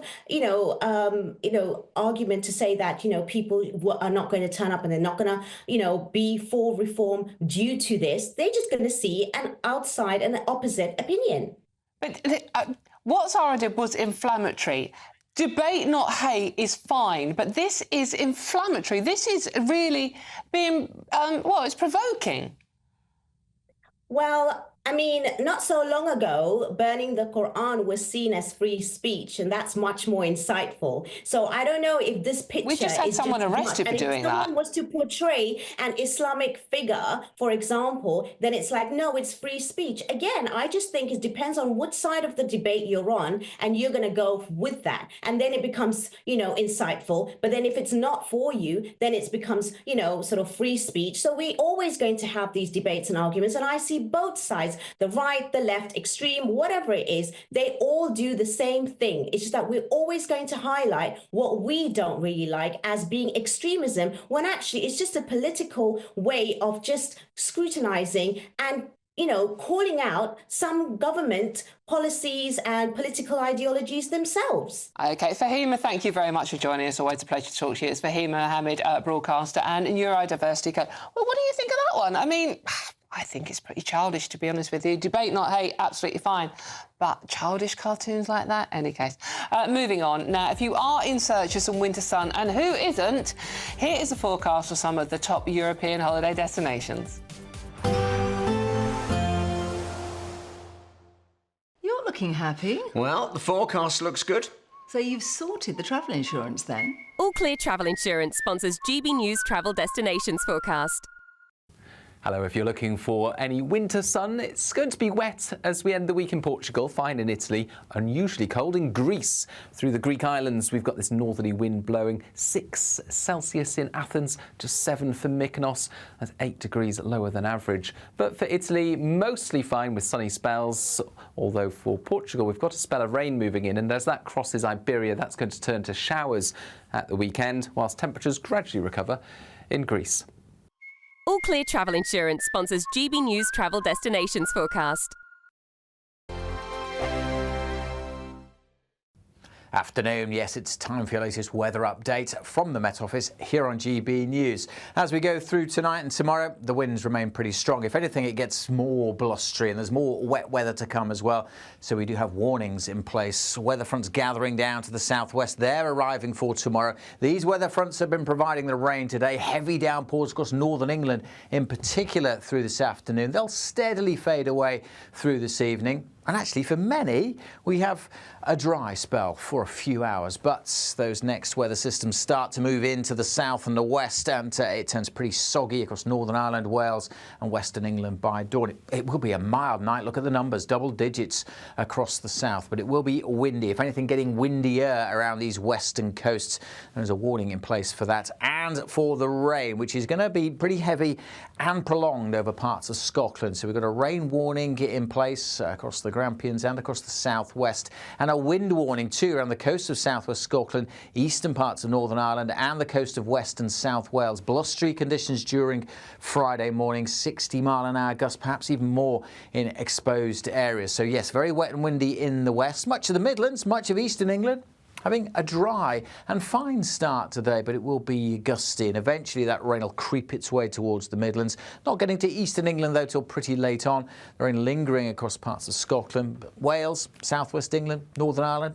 Brightening up for the afternoon, some spells of sunshine, and again, it's going to be mild. May not feel like 14 or 15 degrees, but it's what the thermometer will say because of that mild air. The gusty winds will continue. The rain easing in most places, but it might actually pep up a little bit across East Anglia in the southeast during Friday night. That could still be around on Saturday, but otherwise, for most places, Saturday's looking a lot drier before more wet and windy weather arrives on Sunday. This is Britain's Newsroom, where your voice matters. It's just astonishing. With expert analysis and honest opinion, we don't just keep you informed. We bring you unique perspectives you won't see anywhere else. Can't argue with any of that. When the news happens, it happens here. On Britain's Newsroom, weekdays from 9:30 a.m. Only on GB News. Headliners on GB News, 11 p.m. every night. It's got 3 top comedians going through the next day's newspapers so you don't have to read them, which is great. It's a good point. He's lying. Maybe he's not lying. That's Headliners every night from 11 p.m. and 5 a.m. as well on GB News, Britain's news channel. Join me, Nana Akwe, for an informative, interactive news programme with a difference. It's fun. No, he didn't say that, though. I'm so surprised. I think there's an element of truth to that. Join me from 3 p.m. every weekend, only on GB News, Britain's news channel.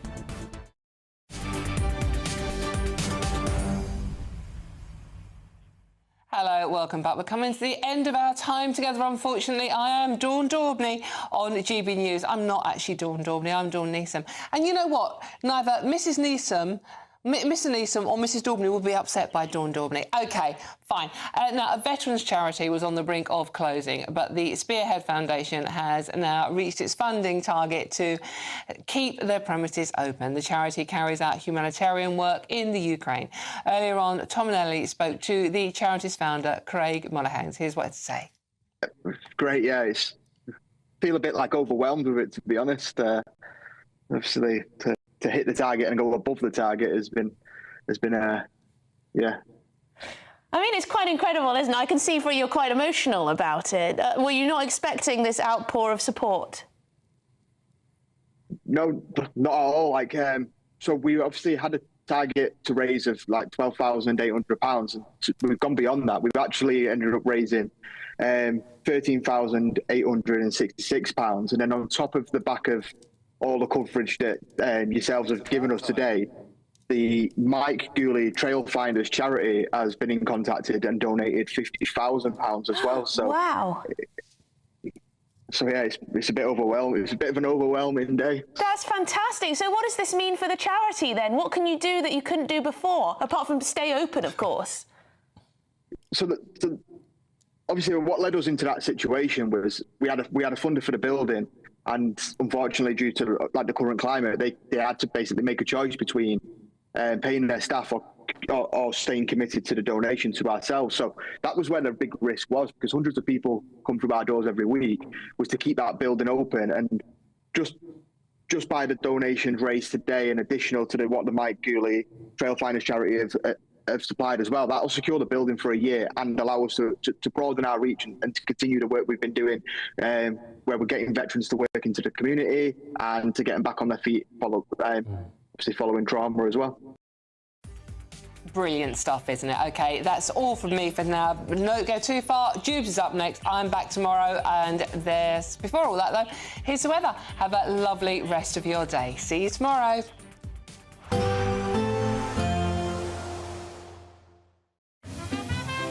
Heavy showers first thing will be followed by a warm, cosy day.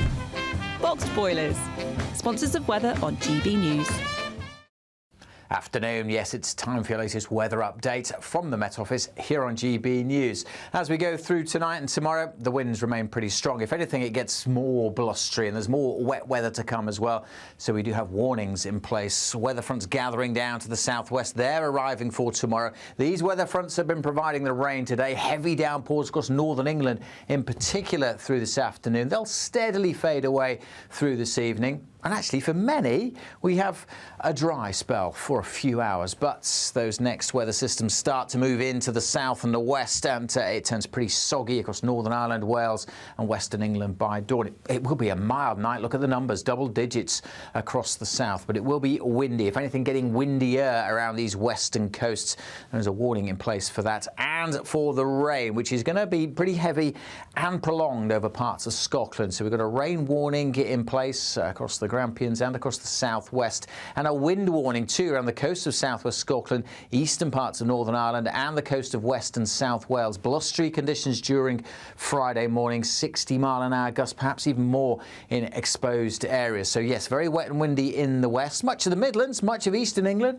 Having a dry and fine start today, but it will be gusty, and eventually that rain will creep its way towards the Midlands. Not getting to eastern England, though, till pretty late on. The rain lingering across parts of Scotland, but Wales, southwest England, Northern Ireland, brightening up for the afternoon. Some spells of sunshine, and again, it's going to be mild. May not feel like 14 or 15 degrees, but it's what the thermometer will say because of that mild air. The gusty winds will continue. The rain easing in most places, but it might actually pep up a little bit across East Anglia in the southeast during Friday night. That could still be around on Saturday, but otherwise, for most places, Saturday's looking a lot drier before more wet and windy weather arrives on Sunday.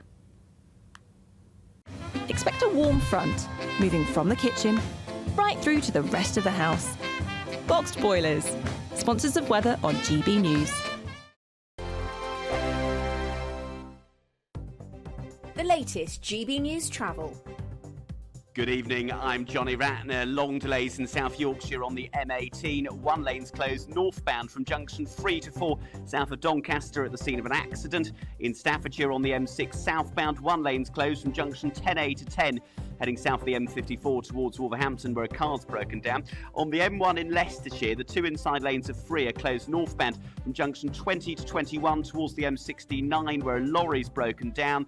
And on the Essex stretch of the M25, the motorway is blocked anti-clockwise from junction 28 to 27 from the A12 round to the M11. A car and a lorry have been involved in an accident. And on the Hertfordshire stretch, the inside lane's closed clockwise just before the A10 following an accident. In Berkshire, long queues on the M4 westbound towards Reading junction 11, a lane's closed following a crash. That's the latest. You can stay up to date throughout the day by visiting our website gbnews.com. We're giving you not one, but 2 chances to win this month with 2 prize bundles that include an incredible £10,000 in tax-free cash. But that's not all. You'll also get a brand new iPhone 16 and a £500 shopping voucher to spend at your favourite store. So why not be extra lucky this month? For another chance to win, text cash to 63232. One entry cost